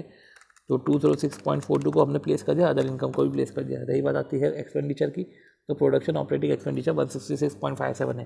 पर अगर हम पीछे मुड़ के देखते हैं, हम आगे देखते हैं, तो हमको क्या दिखता है सबसे पहले कि हम ये 12.8 और 3.20, ये 12.8 और 3.20 माइनस कर देंगे, क्योंकि हमको ये एप्लीकेशन में ले जाना है। तो हम देखें 166.57 में सबसे पहले हम कॉस्ट ऑफ बिम्स करते हैं ना। कॉस्ट ऑफ बिम्स में हम जो है हमने पढ़ा था कि कॉस्ट ऑफ बिम्स हम खर्चे रहते हैं, कौन कौन से खर्चे लेते हैं एक बार देख लेते हैं नोट्स में। हमने लिया प्रोडक्शन एक्सपेंसेस, तो हम प्रोडक्शन एक्सपेंसेस को बाइफरकेट कर लेंगे, एडमिनिस्ट्रेशन एक्सपेंसेस को, सेलिंग एंड डिस्ट्रीब्यूशन एक्सपेंसेस को। तो production, administration, selling and distribution expenses को, शॉर्ट टर्म फाइनेंस चार्जेस को इस तरीके से हम बाइफरकेट करेंगे। तो सबसे पहले प्रोडक्शन एक्सपेंसेस, हम प्रोडक्शन एक्सपेंसेस देख लेते हैं। तो प्रोडक्शन एक्सपेंसेस में हमने क्या देखा, consumption of raw material, consumption of store, decrease in stock, तो इस तरीके से 3 चीज़ दिखी है। ठीक है, तो हम कर लेते हैं कि 80.57 है प्लस 30.50 है प्लस 5.30 है, तो इस तरीके से 116.57 आया, 116.57 आया। फिर देखते हैं पीछे तो आता है 34.20, तो 34.20 आया तो 150.57 आया। तो इस तरीके से हमने ये भी कैलकुलेट कर लिया, हमने सेल्स भी कैलकुलेट कर लिया। 1 सेकेंड, क्या, तो ये था हमारा। ठीक है, तो ये था बाकायदा हमारा, हमने 150.57 भी कैलकुलेट करा। ठीक है, तो 150.57 कैलकुलेट करने के बाद अब हमको क्या करना है, ये हमने करा production and operational expense. Production and operational expenditure को कैलकुलेट करने के बाद हमने क्या करा, दूसरी चीज़ जो हमने कैलकुलेट करी वो थी हमारी वो एडमिनिस्ट्रेशन एक्सपेंसेस। ये सब सेपरेट करना पड़ेगा ना, तो एडमिनिस्ट्रेशन एक्सपेंसेस में सैलरी और कमीशन ऑफ डायरेक्टर नहीं लेंगे, तो क्या क्या लेंगे, 1 लाख की ऑडिट फीस लेंगे, 2.5 लाख का प्रोविजन फॉर डाउटफुल डेब्ट लेंगे। तो ये आ गया हमारा प्रोविजन एडमिनिस्ट्रेशन एक्सपेंसेस में 3.5 आ गया। ओके, इम्पॉर्टेंट, बहुत इम्पॉर्टेंट, क्या बोल दिया, एडमिनिस्ट्रेशन एक्सपेंसेस इंक्लूड ऑडिट फी 1 लाख, ये 2 लाख, ये ऑडिट फी 1 लाख है और 2 लाख ये है। तो और ठीक है, तो इसमें एडमिनिस्ट्रेशन एक्सपेंसेस में बोला है इंक्लूड, ध्यान रखो क्या बोला है, इंक्लूड बोला है, मतलब कि चांसेस है कि और भी दूसरी चीज़ हो सकती है। एडमिनिस्ट्रेशन एक्सपेंसेस जो है वो तो है ही, जो वो वाइफरकेट कर सकते हैं उन्होंने वाइफरकेट कर दिया। इसका मतलब ये नहीं है कि एडमिनिस्ट्रेशन एक्सपेंसेस पूरे यही है, समझो क्या बोला है, 1 लाख है, 2.2 है और 2.5 है, तो 5.7 होता है। पर एडमिनिस्ट्रेशन एक्सपेंसेस में देखा जाए तो 5.7 है, कायदे से 5.7 में से 2.2 माइनस करते हैं तो 3.5 आ जाने चाहिए, पर इधर 3.92 है। तो आप समझो कि 1 2.2 और 2.5, 1 प्लस 2.2 प्लस 2.5 जो है हमारा 5.7 बनता है। और हमारा एडमिनिस्ट्रेशन एक्सपेंसेस किधर आ रहा है, हमारा एडमिनिस्ट्रेशन एक्सपेंसेस कितना आ रहा है, हमारा एडमिनिस्ट्रेशन एक्सपेंसेस आ रहा है 6.12। तो 5.7 माइनस 6.12 मतलब 0.42 हमारे नॉर्मल जनरल एडमिनिस्ट्रेशन एक्सपेंडिचर है। ठीक है, तो हमको समझना पड़ेगा, मैं ये बोलना चाह रहा हूँ कि जो एडमिनिस्ट्रेशन एक्सपेंसेस है, एडमिनिस्ट्रेशन एक्सपेंसेस में इधर आप लिख लो, इधर आप क्या लिख लो कि ये जो दे के रखा है पोर्शन, दैट डजेंट मीन कि ये सारे के सारे administration expenses, there is some hidden administration expenses too. ठीक है, तो मैंने लिख लिया इधर कि ये सारे एडमिनिस्ट्रेशन एक्सपेंसेस को बाइफरकेट नहीं करा है इन्होंने, ये सारे एडमिनिस्ट्रेशन एक्सपेंसेस को बाइफरकेट नहीं करा है, जो जो बता सकते थे वो बताए हैं इन्होंने। तो ये बता सकते थे, इन्होंने बताए हैं, इसका मतलब ये नहीं है कि यही सारे एक्सपेंडिचर है। Include word is necessary, include word is necessary in the sense कि include word should be necessary, या तो अपन बोल सकते हैं इंक्लूड वर्ड पे फोकस करना। तो इंक्लूड वर्ड पे हम फोकस करते थे, include word is to be focus on. चलो ये अपन ने पढ़ लिया। ठीक है, तो एडमिनिस्ट्रेशन एक्सपेंसेस अब हम देख लेते हैं। एडमिनिस्ट्रेशन एक्सपेंसेस में हमको ये तो समझ में आ गया कि हमको माइनस क्या करना है। ठीक है, तो हमें माइनस करना है। ठीक है, तो हमको ये भी साथ साथ देख लेने का कि जैसे कि हमने जैसे कि इधर माइनस किया था, 1 सेकेंड यार, मैं ये बोल रहा हूँ कि जैसे ही आपने इधर जो है, जब आपने प्रोडक्शन एडमिनिस्ट्रेशन एक्सपेंसेस में सैलरी बोनस और ठीक है सैलरी वेजेस बोनस और अदर बेनिफिट आपने इधर माइनस किया, तो साथ ही साथ आप जो है माइनस करके आपको ले जाना किधर है, एम्प्लॉयज़ में ले जाना है। तो आप वो एम्प्लॉयज़ में भी लिख लीजिए कि ये एम्प्लॉयज़ में हमको ले जाने का है। ठीक है, ये 12.80 हमको एम्प्लॉयज़ में ले जाने का, ये 12.80 हमारा आ जाएगा। ठीक है, ये हमारा 12.80 आ जाएगा। फिर आता है सेस एंड लोकल टैक्सेस, तो सेस एंड लोकल टैक्सेस 3.20 है। तो सेस एंड लोकल टैक्सेस अगर हमारा 3.20 है तो वो गवर्नमेंट में चले जाएगा, सेस एंड लोकल टैक्सेस, ये आ गया हमारा गवर्नमेंट में सेस एंड लोकल टैक्सेस। ठीक है, फिर आती है बात, ये जो हो गया हमारा ट्रीटमेंट हो गया, हमने उधर से ही माइनस कर दिया। एडमिनिस्ट्रेशन एक्सपेंसेस में भी ऐसा ही है कि हमारा जो होता है 6.12 में से क्या माइनस किया, 6.12 में से हमने माइनस किया 2.2, तो 6.12 माइनस 2.2, तो एक तरीके से 3.92 आया। 3.92 इधर आ जाएगा, 3.92 इधर आ जाएगा, और 2.2 salary and expenditure commission to director, तो ये डायरेक्टर को चले जाएगा 2.2। तो चलो ठीक है, ये एप्लीकेशन में मान लिया हमने। ओके, ये हो गया हमारा। ठीक है, ये हो गया हमारा, ठीक है। और interest and other expenditure 8, interest and other expenditure 8, तो इंटरेस्ट एंड अदर एक्सपेंडिचर 8 है, ठीक है। तो इंटरेस्ट एंड अदर एक्सपेंडिचर 8 है, तो इसमें ये है 3.91.8 fix loan from financial institution debenture, तो fix loan from financial institution और डिबेंचर, ठीक है। तो fix loan from financial institution क्या है, प्रोवाइडर ऑफ कैपिटल, ठीक है, वो भी प्रोवाइडर ऑफ कैपिटल में चले जाएगा, कितना 3.9 और 1.8, तो 3.9 और 1.8 गया कि नहीं गया, ठीक है, चलो 3.9 गया, 1.8 गया, ठीक है, ये 1.8 भी गया, ओके, ये हमारा हो गया। तो 3.9 और 1.8 भी हमारा चले गया। और working capital loan from bank, ये तो माइनस हो गई होगा, ये तो चलो ठीक है, हमने देख ही लिया है, ठीक है। ये माइनस होने के बाद हमने जो है डेप्रिसिएशन, ये हमारा एंटिटी में चले जाएगा, ठीक है, ये डेप्रिसिएशन ये एंटिटी में चले जाएगा। और प्रोविजन फॉर टैक्स 30.24 जैसा हमारा 5.69 जैसा एंटिटी में जाएगा, और प्रोविजन फॉर टैक्स हमारा गवर्नमेंट में चले जाएगा। समझते हैं क्या लिखा हुआ है, ठीक है। तो सबसे पहले प्रोविजन फॉर टैक्स हमारा जो 3 लाख है ये गवर्नमेंट में चले गया, और 5.29 ये एंटिटी में चले जाएगा डेप्रिसिएशन, ये 5.69 हमारा जो है वो डेप्रिसिएशन गवर्नमेंट में चले गया, क्या एंटिटी में चले गया, ठीक है, क्योंकि 3 है एज, ठीक है, और प्रोवाइडर चलो promotion and maintenance of company अपन ऐसा बोल देंगे एंटिटी की जगह, ठीक है। फिर ये हमारा पोर्शन हो गया। फिर अब पोर्शन ये आता है कि इनका ट्रीटमेंट क्या करें, कि इन्वेस्टमेंट अलाउंस रिटर्न बैक, ठीक है। और क्योंकि हमने तो क्या लिया है, हमने तो, ठीक है, okay, investment allowance return back, इनका ट्रीटमेंट क्या करें। देखो हमने जब इंटरेस्ट और वर्किंग कैपिटल लोन माइनस किया था ना, तभी हमारा जो है value added from manufacturing and trading activity आ जाएगा, क्योंकि ये डे टू डे एक्टिविटी से है, कुछ अदर इनकम है, तो ऐसा हमारा वैल्यू एडेड स्टेटमेंट आ जाएगा, ठीक है। तो टोटल वैल्यू एडेड तो उधर ही आ गया, और बाकी हमने ये भी कैलकुलेट कर लिया, पर ठीक है, कुछ चीज़ें थी जैसे कि general reserve, transfer to general reserve. अब जनरल रिजर्व में ट्रांसफर करें तो 24.3, ये 24.3 हमारा किधर जाएगा, ये 24.3 हमारा जाएगा एंटिटी में, ठीक है।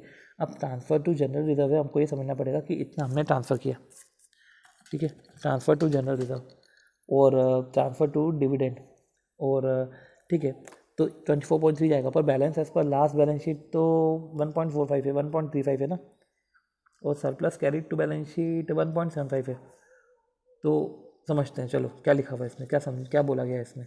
सबसे पहले जो डिविडेंड वाला पोर्शन है, हम डिविडेंड वाला पोर्शन देख लेते हैं कि 3 लाख, वो 3 लाख तो उन्होंने बाकायदा प्रोवाइडर ऑफ कैपिटल में ले गए, ये 3 लाख ये प्रोवाइडर ऑफ कैपिटल में ले गए, ठीक है।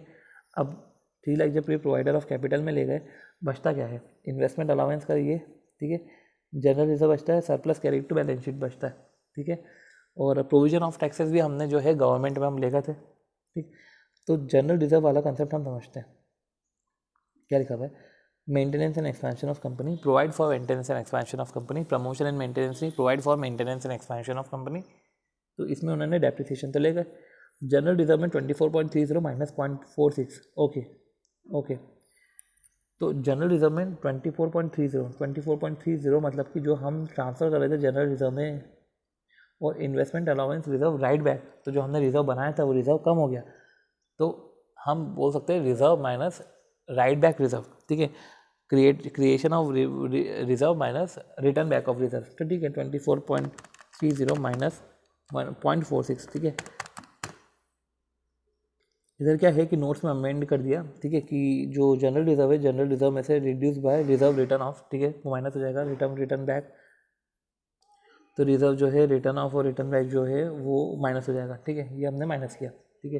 तो 24.30 में से हमने 0.46 माइनस किया, तो एक तरीके से आया 23.84, और 23.84 भी हमने इधर लिख लिया इधर, ठीक है।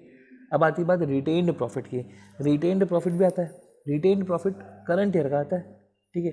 रिटेन्ड प्रॉफिट की हम बात करें तो ये है कि ट्रांसफर टू, हमने रिजर्व का तो देख लिया, और ये भी रिजर्व ही था, तो रिजर्व ऐसे हमने मैच कर लिया। Balance sheet as per last 1.35 और surplus carried to balance sheet मतलब कि 1.75, तो 1.75 माइनस 1.35 0.4, ठीक है। ये है क्या retain earning, okay, retain profit है, ठीक है। तो रिटेन प्रॉफिट है, और आई कैन से कि surplus carried to balance sheet, मुझे ये लगा कि 1.75 कोर सरप्लस है, पर नहीं, surplus carried to balance sheet वो बैलेंस की बात कर रहा है, जो कैरी कर रहा है बैलेंस शीट, तो surplus carried to balance sheet, surplus carrying value of surplus in balance sheet, या तो हम ऐसा बोल सकते हैं, तो surplus carried to balance sheet और balance as per last balance sheet, तो इस तरीके से 0.40 भी इधर हमारा एप्लीकेशन हो जाता है। Application toward provide and maintenance and expansion of company. तो देखो इधर लिखा हुआ था कि surplus carried to balance sheet minus balance as per last balance sheet, ठीक है। तो इधर हम थोड़ा सा, ठीक है, ये मतलब कि ये जो 6 पॉइंट है मेरे को लग रहा है कि ये लग क्या रहा है, मतलब कि इन द सेंस कि ये जो है पॉइंट ये entity maintenance and expansion of company में इंक्लूड होते हैं, ठीक है। तो हम इन चीज़ों पर फोकस कर लेंगे। तो इस तरीके से हमारा जो है 0.40 भी इधर आ गया, और तो इसको अमेंड करते समय ऐसा लिख दिया है कि point including maintenance and expansion of company and defer tax भी इधर आ जाएगा। तो इस तरीके से जो है बेटर है कि ये वाली चीज़ों को छुपा दो, points including maintenance and expansion of company, इसको इधर इनपुट कर दो तो ज़्यादा सही रहेगा। और इस तरीके से जो है ओके, तो इधर अमेंडमेंट भी कर दिया कि पॉइंट प्रोवाइडर ऑफ कैपिटल हो गया, और एंटिटी में maintenance and expansion of company में ये 6 पॉइंट सारे के सारे डाल दिए अपन ने, ठीक है। तो ये हमने क्या कर दिया कि हमने लगे हाथ वैल्यू एडेड स्टेटमेंट भी देख लिया और हमने ये भी देख लिया। अब आती है बात, ईजी तरीका क्या है, अब हम जो है पीएम में रिवर्स चलते हैं। रिवर्स में चलते हैं मतलब अब पीबीटी से जीवीए पे आते हैं, क्योंकि हमको वो रिकन्सिलेशन स्टेटमेंट बनाना है। अब पीबीटी में तो देखो, पीबीटी में सबसे पहले तो पीबीटी तो उठा लो आप स्टेटमेंट से। पीबीटी क्या है हमारा, प्रॉफिट बिफोर टैक्स हमारा क्या है, प्रॉफिट बिफोर टैक्स हमारा किधर दे के रखा है, प्रॉफिट बिफोर टैक्स 30.25 है, ठीक है।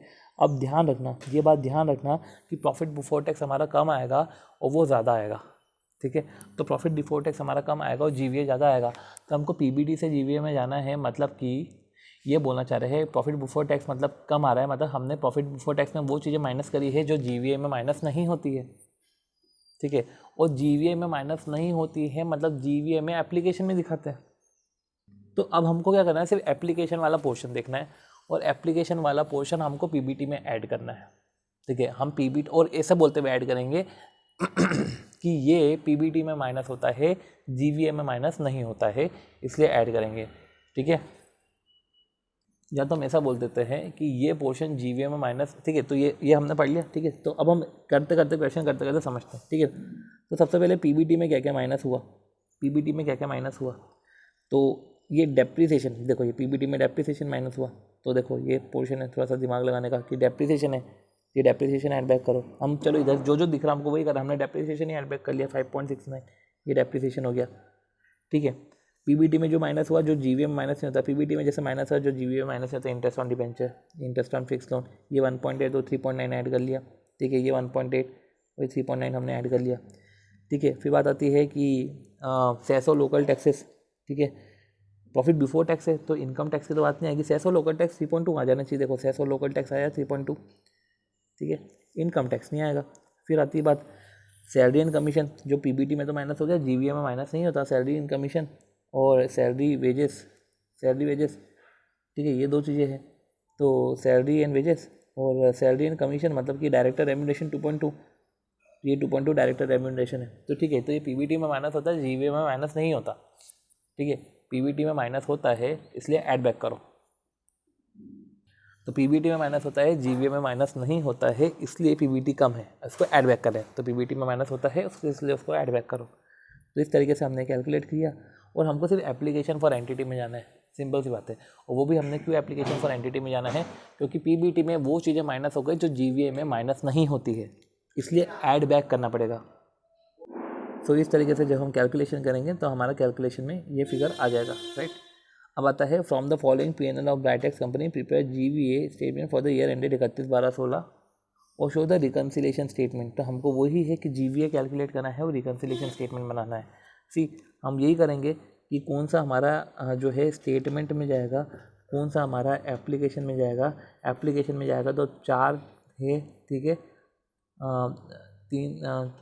5 एरिया से employ, director, government, provider of capital और provide for maintenance and expansion of company, ठीक है। ये हो गया हमारा, और ये हमारा हो गया, और एप्लीकेशन के बाद हमारा रीको जाएगा, ठीक है। रीको हम बाद में कैलकुलेट करेंगे, नहीं तो बहुत कन्फ्यूजन क्रिएट होता है, ठीक है। तो सेल्स है तो ठीक है, इसको हमने डाल दिया, सेल्स है तो हमने बकायदा सेल्स डाला, ठीक है। और अदर इनकम है, अदर इनकम आप भी स्टेटमेंट में डालोगे सबसे नीचे, मतलब कि value added for trading and manufacturing activity में, ठीक है, उसके नीचे डालोगे अदर इनकम। तो ये ठीक है, आपने अदर इनकम भी डाल दिया, ठीक है। तो 6240 में तो ऐड कर रहा हूँ, ठीक है, सब फिगर्स को, तो 6240 है, 6240 है। अब हम उधर भी इसको ऐड कर देंगे, ठीक है, अदर इनकम में 55 ऐड कर देंगे। सी हम क्वेश्चन इधर लेकर चलते हैं और डायरेक्ट इधर सॉल्यूशन लेकर चलते हैं, तो वो ज़्यादा तरीका होगा, बेटर तरीका होगा करने का, ठीक है, ओके। ठीक है, तो 6240 दिख रहा है हमारा, 6240 इधर भी, 1 सेकेंड, हाँ, इधर भी 6240 है, ठीक है, और इसमें 55 है, तो 55 value from trading, value added by trading and manufacturing activity में से उसमें ऐड कर दिया, ठीक है, इसके नीचे इसके बाद ऐड कर दिया। फिर आती है बात प्रोडक्शन एंड ऑपरेशन एक्सपेंडिचर की, तो वो कॉस्ट ऑफ बीम्स आता है, कॉस्ट ऑफ बीम्स 4320, तो 4320 के अंदर क्या क्या आएगा, ठीक है, तो ये सेल्स आ गया, सेल्स के बाद हमारा अदर इनकम आ गया।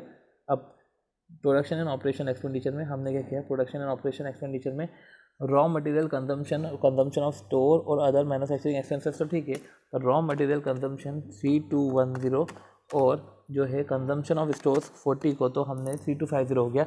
ये तो हमने मान लिया हमारा कॉस्ट ऑफ बीम से। चेक कर लेते हैं कॉस्ट ऑफ बीम्स ये है क्या, ठीक है, तो 3692 पर ये 3250 अब समझना पड़ेगा, ठीक है, क्या बोला है इसमें, प्रोडक्शन एंड ऑपरेशन एक्सपेंडिचर में consumption of raw material 3210 plus 40 plus other manufacturing expenses 442, इन्होंने ले लिया 3692, ओके, इन्होंने अदर मैन्युफैक्चरिंग एक्सपेंडिचर मतलब कॉस्ट ऑफ बीम्स ले लिया, तो अच्छा okay okay okay okay, cost of beams के अंदर आता है प्रोडक्शन एंड ऑपरेशन एक्सपेंडिचर, ठीक है, तो कॉस्ट ऑफ बीम्स के अंदर बहुत सारी चीज़ें आती है, कॉस्ट ऑफ बीम्स के अंदर बहुत सारी चीज़ें आती है, प्रोडक्शन एंड ऑपरेशन एक्सपेंडिचर एक है, दूसरा है एडमिनिस्ट्रेशन एक्सपेंडिचर और तीसरा है S&D एक्सपेंडिचर, ओके, तो हमको प्रोडक्शन एंड ऑपरेशन एक्सपेंडिचर निकालना है, ठीक है, तो प्रोडक्शन एंड ऑपरेशन एक्सपेंडिचर हमने निकाला, ठीक है, तो ये हो गया हमारा 1 सेकेंड, ओके ओके, तो ये हमने कैलकुलेट कर लिया, पर वही है कि हमने अब लोकल टैक्स इधर पकड़ लिया है, तो लोकल टैक्स अगर आपने इधर पकड़ लिया तो ये तो गवर्नमेंट में चले जाएगा, ठीक है, 8 गवर्नमेंट में चले जाएगा, ठीक है, तो 8 इधर देख लेते हैं गवर्नमेंट में जा रहा है कि नहीं जा रहा है, तो बाकायदा 8 गवर्नमेंट में जाएगा, और सैलरी फॉर एडमिनिस्ट्रेटिव स्टाफ है, तो 8 ये गया गवर्नमेंट में गया है 8, और सैलरी टू एडमिनिस्ट्रेटिव स्टाफ है वो एम्प्लॉय में चले जाएगा, ये हो गया हमारा, ठीक है, क्योंकि एडमिनिस्ट्रेशन एक्सपेंसेस में भी जो है एडमिनिस्ट्रेटिव स्टाफ की सैलरी बिल्कुल भी नहीं जाएगी, ठीक है, वो इधर जाएगा एम्प्लॉयज़ में। अब बताती है बात कि अगला जो आता है हमारा, ओके, हम सॉल्यूशन पे आए, सॉल्यूशन में हमने तो ये तो देख लिया है कि 1 सेकेंड, सैलरी है हमारा, सेल्स है हमारा 6240 और हमने ये भी कैलकुलेट कर लिया। चलो हम अगले से बढ़ते हैं, ठीक है, क्वेश्चन पे आते हैं। क्वेश्चन में दूसरा क्वेश्चन में क्या था, क्वेश्चन में वो क्या था, ये प्रोडक्शन ऑपरेशन हो गया, एडमिनिस्ट्रेशन एक्सपेंसेस, अब इधर भी ध्यान रखना 180 है, इसका टोटल 180 है क्या, ठीक है, पर इसमें वाइफ जो है salary and commission to director है, तो हम जो है 180 में से 5 माइनस करेंगे तो 175 आएगा, तो जो बचा हुआ पोर्शन है वो बचा हुआ पोर्शन हम उधर ले जाएंगे, किधर ले जाएंगे, ये ले जाएंगे हम डायरेक्टर्स में, ठीक है, तो डायरेक्टर्स में हमने सैलरी एंड कमीशन ले गए 5 को, ठीक है, फिर इंटरेस्ट एंड अदर चार्जेस आता है, इंटरेस्ट एंड अदर चार्जेस 624 है, इंटरेस्ट एंड अदर चार्जेस 624 में याद रखना कि टेम्पररी नेचर का तो आ जाएगा, फिक्स लोन है, लॉन्ग टर्म कैपिटल प्रोवाइडर है, प्रोवाइडर ऑफ फाइनेंस में लॉन्ग टर्म प्रोवाइडर है, तो कैपिटल फिक्स लोन आ जाएगा, तो फिक्स लोन है हमारा 51, तो हमारा 51 तो एप्लीकेशन में चलेगा, प्रोवाइडर ऑफ फाइनेंस में, प्रोवाइडर ऑफ कैपिटल में फिक्स लोन इधर चले गया 51, ठीक है। अब इधर क्या आया है कि interest and other charges include, interest and other charges include GST amount 1/10 of total value added by manufacturing and trading activity. क्या बोल रहे हैं कि GST amount to 1/10 of total value added by manufacturing and trading activity, value added by manufacturing and trading activity, सबसे पहले value added by manufacturing and trading activity वो कैसे आता है, वो अदर इनकम को ऐड करने के पहले का आता है, मतलब कि अब इसमें जो है हमें सबसे पहले एक एग्जाम्पल करना पड़ेगा नोट्स का, तभी जाके हमको समझ में आएगा कि ये कैसे इन्होंने कैलकुलेट किया है, राइट। पर इसके पहले जो भी आइडेंटिफाइबल चीज़ें हैं वो हम माइनस कर देते हैं, जो कि इसमें हमने इंटरेस्ट और बैंक ओवरड्राफ्ट हमने माइनस कर दिया, वर्किंग कैपिटल लोन तो ये सब हमने माइनस किया, तो ये भी इंटरेस्ट और बैंक ओवरड्राफ्ट और वर्किंग कैपिटल लोन हमने माइनस किया। जीएसटी के लिए हम रुकते हैं, चलो आ जाओ, सबसे पहले हम एग्जाम्पल करते हैं, ठीक है, सबसे पहले एग्जाम्पल करते हैं। एग्जाम्पल, रिवेन्यू 6240 है, कॉस्ट ऑफ बिल्स 3692 है, मतलब प्रोडक्शन ऑपरेशन एक्सपेंडिचर सब आ गया। एडमिनिस्ट्रेशन, ये कॉस्ट ऑफ बिंग्स हम ये मान लो प्रोडक्शन एंड ऑपरेशन एक्सपेंडिचर है, वो 3692 है। एडमिनिस्ट्रेशन एक्सपेंडिचर जो है हमारा 175 है, और इंटरेस्ट एंड अदर चार्जेस है 624। ठीक है, तो 624 है, और एग्जाम्पल में हाँ ओके, तो रिवेन्यू हमारा क्या आया 6240। ठीक है, तो प्रोडक्शन एंड ऑपरेशन एक्सपेंडिचर है, तो 6240 में से हमने प्रोडक्शन और ऑपरेशन एक्सपेंडिचर हमने माइनस किया। एडमिनिस्ट्रेशन एक्सपेंडिचर जो हमारा 175 है वो हमने माइनस किया। इंटरेस्ट एंड अदर चार्जेस 624 है, तो 624 के अंदर इंक्लूड है, पहले तो हमने 2373 जो हमारा अमाउंट आया, इंटरेस्ट एंड अदर चार्जेस 624 है, तो उसमें क्या इंक्लूड है, 624 में इंक्लूड है 109 51 20 माइनस 624, तो 444 आता है। देखो अब इंटरेस्ट एंड अदर चार्जेस हमारा 624 है, तो 624 में क्या इंक्लूड है, बैंक कोड इंक्लूड है, फिक्स लोन इंटरेस्ट इंक्लूड है, वर्किंग कैपिटल लोन इंक्लूड है, सब इंक्लूड है। ठीक है, तो ये तीन मिला के हम देखें 109 प्लस 51 प्लस 20 देखें तो ये तो हमारा 180 आ रहा है, पर इंटरेस्ट एंड अदर चार्जेस बोला है, इंटरेस्ट एंड अदर चार्जेस में 624 है, और 3 पॉइंट तो दे के रख दिए, मतलब 180 माइनस करेंगे तो हमारा 624 माइनस 180 करेंगे तो 444 में जीएसटी आ जाएगा और अदर चार्जेस आ जाएगा। ठीक है, तो जीएसटी प्लस अदर चार्जेस हमारा क्या आ जाएगा 444 टोटल मिला के। तो या तो ऐसा है, या तो ऐसा है कि क्वेश्चन में हम जो है ये जो एग्जाम्पल है इसी क्वेश्चन से रिलेटेड बनाया गया है। तो या तो एक तरीका ये है कि आप जब वैल्यू एडेड स्टेटमेंट कर रहे हो तो जब आपको प्रोडक्शन एंड एडमिनिस्ट्रेशन एक्सपेंसेस आपने निकाल लिए, जब आपने एडमिनिस्ट्रेशन एक्सपेंसेस निकाल लिया, आपको दूसरे खर्चे जो आपको माइनस करने हैं आप वो जब कर रहे हो, तो एक तरीका ये है तो एक तरीका तो यही है कि हमने दोनों क्यूमुलेट करके ख़त्म कर दो, बट इससे फिर तो क्वेश्चन का पर्पस ही ख़त्म हो गया ना, क्वेश्चन का पर्पस ही ख़त्म हो गया। चलो तो हम फिर हमने क्या किया कि 6240 में अगर हम करें 6240 में हमने 3692 माइनस किया, माइनस 175 किया, माइनस 109 किया, माइनस 51 किया, माइनस 20 किया, ये क्या आया हमारा, ये आया हमारा इतना 2193 जो आया हमारा, जो भी हमारा 2193 अमाउंट। ठीक है, तो 6240 में से 3652 175 109 और 20 109 और 20, और फिक्स्ड लोन का इंटरेस्ट वो भी माइनस करना था। ओके, फिक्स लोन का इंटरेस्ट माइनस नहीं होगा, फिक्स लोन का इंटरेस्ट इसलिए माइनस नहीं होगा क्योंकि ये तो फिक्स्ड लोन है। ठीक है, फिक्स्ड लोन है, ये हमारा है एप्लीकेशन में जाएगा, तो ये तो वैसे भी माइनस नहीं होगा। तो जो 2244 आया, 2244 में से जो है हमने अगर रिकवरेबल टैक्सेस जीएसटी माइनस किए और अदर चार्जेस माइनस किए तो जाके हमारा जो अमाउंट आता है वो हमारा अमाउंट आएगा पर्टिकुलर जो भी है। ठीक है, तो हमको क्या समझना, हमको ये समझना है कि 2244 में से हमने 2244 में से हमने तो 2244 में से जीएसटी हमने माइनस किया, और अगर हमने अदर चार्जेस माइनस करें तो value added by trading and manufacturing activity आ जाएगा। ठीक है, अब सबसे पहले जीएसटी के बारे में क्या बोला है, जीएसटी के बारे में ये बोला है इन्होंने कि 1/10 of total value added by trading and manufacturing activity, ये 1/10 है of total value added by trading और मैन्युफैक्चरिंग एक्टिविटी। तो अब समझो, तो ठीक है, तो 2244 में से हमने जीएसटी माइनस किया और हमने अदर एक्सपेंडिचर माइनस करे तो हमारा value added from trading and manufacturing activity आ जाएगा। अब हमने 2244 माइनस किया तो हमने 109 माइनस किया और हमने 20 माइनस किया अभी 2244 कैलकुलेट करते समय। फिक्स लोन तो हम वैसे ही माइनस नहीं करने से रहे। ठीक है, तो या तो हम ऐसा बोल दें कि जैसे जब हम इस क्वेश्चन में आए, जब हम इस क्वेश्चन में आए तो इधर भी हमारा 2244 आया before charging GST and other charges. Suppose करो जीएसटी हमको नहीं पता, जीएसटी एक्स है। ठीक है, तो अदर चार्जेस क्या होगा, अदर चार्जेस होगा 624 माइनस 109 माइनस 51 20 जो भी है 624 में से वो 624 देखो, क्योंकि अगर मानो अगर जीएसटी एक्स है तो अदर चार्जेस क्या होंगे, तो अदर चार्जेस क्या होंगे, तो अदर चार्जेस के लिए हमको फिर जो है देखना पड़ेगा इंटरेस्ट एंड अदर चार्जेस में। सपोज करो कि अगर इंटरेस्ट एंड अदर चार्जेस में सपोज करो कि अगर जीएसटी भी एक्स निकले तो 624 में से 109 51 20 और एक्स जीएसटी वाला पोर्शन हमने अगर माइनस किया।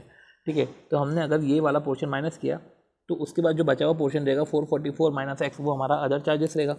ठीक है, तो फिर हम देखेंगे कि 2244 में से जीएसटी हमने एक्स माइनस किया माइनस फिर हमने 444 माइनस एक्स जो है हमारा जो अदर चार्जेस हमने ये माइनस किया। सिंस हम माइनस इधर एंटर होगा तो माइनस 444 और प्लस एक्स हो जाएगा, तो इसलिए माइनस 444 प्लस एक्स हो जाएगा, ये जो अमाउंट आएगा।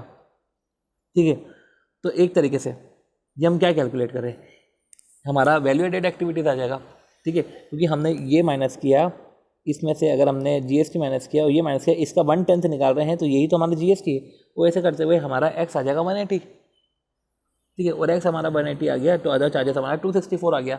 अब अदर चार्जेस 264 इसलिए आया क्योंकि ये पोर्शन हमारा 624 था। 624 में से 109, 51, 20 हमने माइनस किया, 64 में से 109 माइनस 20 माइनस 51 हमने माइनस किया, 444 आया। 180 आप निकाल लोगे तो 264 आ जाएगा। एक तरीका तो ये है कैलकुलेट करने का। दूसरा तरीका और एक है कैलकुलेट करने का, जैसे कि इधर आपने अगर 2244 अगर आपका निकल रहा है, ठीक है, पर ऐसा करो, सिंपल सी बात है, 2244 माइनस करने के पहले का सोचो। 2244 हमने जो माइनस किया है वो 2244 जो हमने माइनस कर जो हमने कैलकुलेट करा है वो कैलकुलेट कैसे हुआ है, वो ये एक्सपेंडिचर माइनस करने के बाद, interest and overdraft expenditure minus और वर्किंग कैपिटल लोन माइनस करने के बाद आया, ठीक है। तो क्योंकि ये 109 और 20, ये 109 और 20 ये माइनस करने के बाद आया है, ठीक है। तो ये जो है, ये दोनों इसलिए हम देख रहे हैं क्योंकि ये जो दोनों पोर्शन है ना, ये जो दो पोर्शन है, ये particular interest and other charges का पोर्शन है, ठीक है। तो आप ऐसा करो, 2244 में से ऐड करो 109 प्लस करो और ऐड करो 20, तो आया 2244 में से ऐड करो 109 ऐड करो 20, तो आया 2373। ये 2373 है, ये interest and other charges minus करने के पहले का है। अब आप बोलोगे कि 2373 में से आप जो है 624 पूरा माइनस कर दो, तो एक तरीके से 1749 हमारा जो है वैल्यू एडेड एक्टिविटीज़ हो जाएगा फ्रॉम ट्रेडिंग एंड मैन्युफैक्चरिंग, पर ऐसा नहीं है। क्योंकि अगर आप देखें तो इंटरेस्ट एंड अदर चार्जेस में 624 में अगर आप इसका नोट देखेंगे थर्ड में, तो 624 में आता है फिक्स्ड लोन। तो 624 में से हम माइनस नहीं करेंगे 51, तो हम कितना माइनस करेंगे, कम से कम हम 573 तो माइनस करेंगे ही करेंगे, ठीक है। तो अब क्या करने वाले हैं, अब 2373 में से कम आप 573 माइनस करो। और जब आप 573 माइनस करोगे, क्योंकि आपको ये माइनस नहीं करना है, तो आपका 1800 आएगा वैल्यू एडेड एक्टिविटी। जब आपका 1800 वैल्यू एडेड एक्टिविटी आएगा तो ठीक है, वो माइनस तो 1800 आपका वैल्यू एडेड एक्टिविटी आएगा, तो ये 1800 का जो 10% है जीएसटी, तो 180 आपका हो जाएगा 10% जीएसटी। और ठीक है, ये 180 आपका 10% जीएसटी हो गया, ठीक है, ये आपका 10% जीएसटी हो गया। अब आप समझो कि जब अगर 624 में से अगर 109 आपने माइनस करा, आपने माइनस किया 51, आपने माइनस किया 20, आपने माइनस किया 180, तो बचा 264 आपका जीएसटी आ गया। तो जीएसटी और इंटरेस्ट और अदर चार्जेस ये भी दोनों रिकवरेबल टैक्सेस ही है, तो ठीक है, ये भी दोनों रिकवरेबल टैक्सेस है। तो हमने जो है इस तरीके से कैलकुलेशन कर लिया, ठीक है। तो रिकवरेबल टैक्सेस है तो दोनों के दोनों माइनस होंगे, अदर इनकम करके टोटल वैल्यू एडेड आ गया। और साथ ही साथ हमने जो है हमारा इनकम टैक्स बनता था कि इधर इनकम टैक्स दिख रहा था क्या, ओके, प्रोविजन फॉर टैक्स इधर आया, income tax, okay, dividend paid जो हमारा आया, ये तो एक्चुअली हम इंटरेस्ट एंड अदर चार्जेस में गए इसलिए हम उधर रुक गए। डेप्रिसिएशन की बात आती है, तो डेप्रिसिएशन हमारा एंटिटी वाला है कंसेप्ट है, तो डेप्रिसिएशन एंटिटी में चले जाएगा, क्योंकि हमको वैल्यू एडेड निकालना है, तो हमको ग्रॉस वैल्यू एडेड चलो देख ही रखा है, gross value added. Provision for taxes है 55, तो प्रोविजन फॉर टैक्सेस है 55, तो हमने प्रोविजन फॉर टैक्सेस भी हमने माइनस करा, ठीक है। Balance as per last balance sheet और transfer to fix asset replacement reserve. अब इधर देखो, इधर समझना पड़ेगा वापस, surplus carried to balance sheet. अब देखो रिजर्व और डिविडेंड पेड, ठीक है।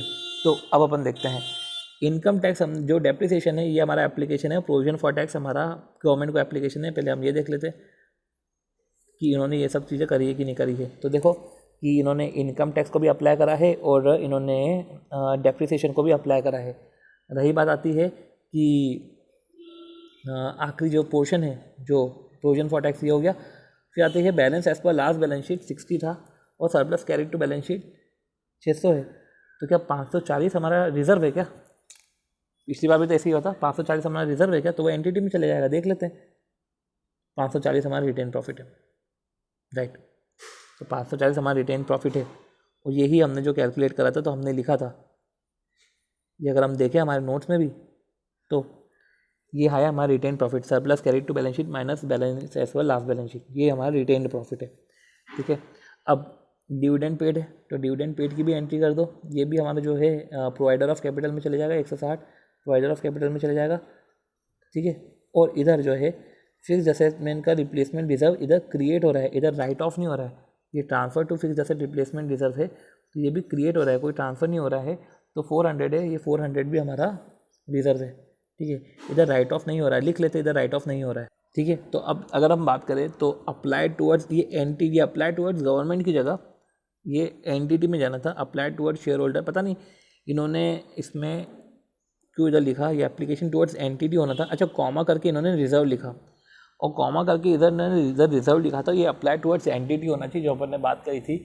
और अप्लाई टुवर्ड्स एंटिटी में रिजर्व आएगा, और रिजर्व में भी fix asset, replacement reserve, debenture, वो भी DRR जो भी है, जनरल रिजर्व, ये नेट ऑफ रिटर्न बैक। अब समझ में आया ये नेट ऑफ रिटर्न बैक क्यों है। ये वाला पोर्शन अपना बचा हुआ था समझने का कि नेट ऑफ रिटर्न बैक है, क्योंकि उसमें से जो भी राइट ऑफ हमारे रिजर्व है ये हमारे माइनस हो जाएंगे। ठीक है, तो इस तरीके से हमने जो है ये वाला पोर्शन भी ख़त्म किया। ठीक, और GST अमाउंट वाला कैलकुलेशन भी अपन ने सक्सेसफुली करा। अब अपन रिकन्सिलेशन की बात करते हैं। तो रिकन्सिलेशन में क्या है हमको समझना पड़ेगा, क्योंकि रिकन्सिलेशन में हमें सबसे पहले हम जो है देखो प्रॉफिट बिफोर टैक्स क्या है। प्रॉफिट बिफोर टैक्स हमारा कितना दे के रखा है, प्रॉफिट बिफोर टैक्स 1155 है। अब 1155 में बहुत सारे एक्सपेंडिचर माइनस हुए होंगे जो GVA में माइनस नहीं होते, तो उसको फिर ऐड बैक करना पड़ेगा GVA में लाने के लिए। तो कौन कौन से एक्सपेंडिचर है हम देख लेते हैं फटाफट। ठीक है, तो हम वो भी चीज़ें देख लेते हैं। तो सबसे पहले कौन कौन से एक्सपेंडिचर है जो GVA में प्रॉफिट बिफोर टैक्स में माइनस हुए, जो GVA में माइनस नहीं होते। ठीक है, तो सबसे पहले आप जो है इधर रिकन्सिलेशन स्टेटमेंट ओपन है, इधर हम ये करते रहेंगे। ठीक है, सबसे पहले नीचे से ही चलते हैं। रिटेन प्रॉफिट तो ठीक है, प्रॉफिट बिफोर टैक्स में भी कहाँ माइनस होता है, तो प्रॉफिट बिफोर टैक्स में भी माइनस होता नहीं, तो ऐड बैक करने की तो ज़रूरत है नहीं। जो चीज़ें माइनस होती है तो अपना डेप्रिसिएशन है, अपना इंटरेस्ट ऑन फिक्स लोन है, अपना लोकल टैक्स है। तो डेप्रिसिएशन आ गया, चलो इसको पहले ये लोकल टैक्स हो गया। फिर इधर आ गया हमारा salary to commission on salary and administration staff. ठीक है, देख लेते हैं डेप्रिसिएशन।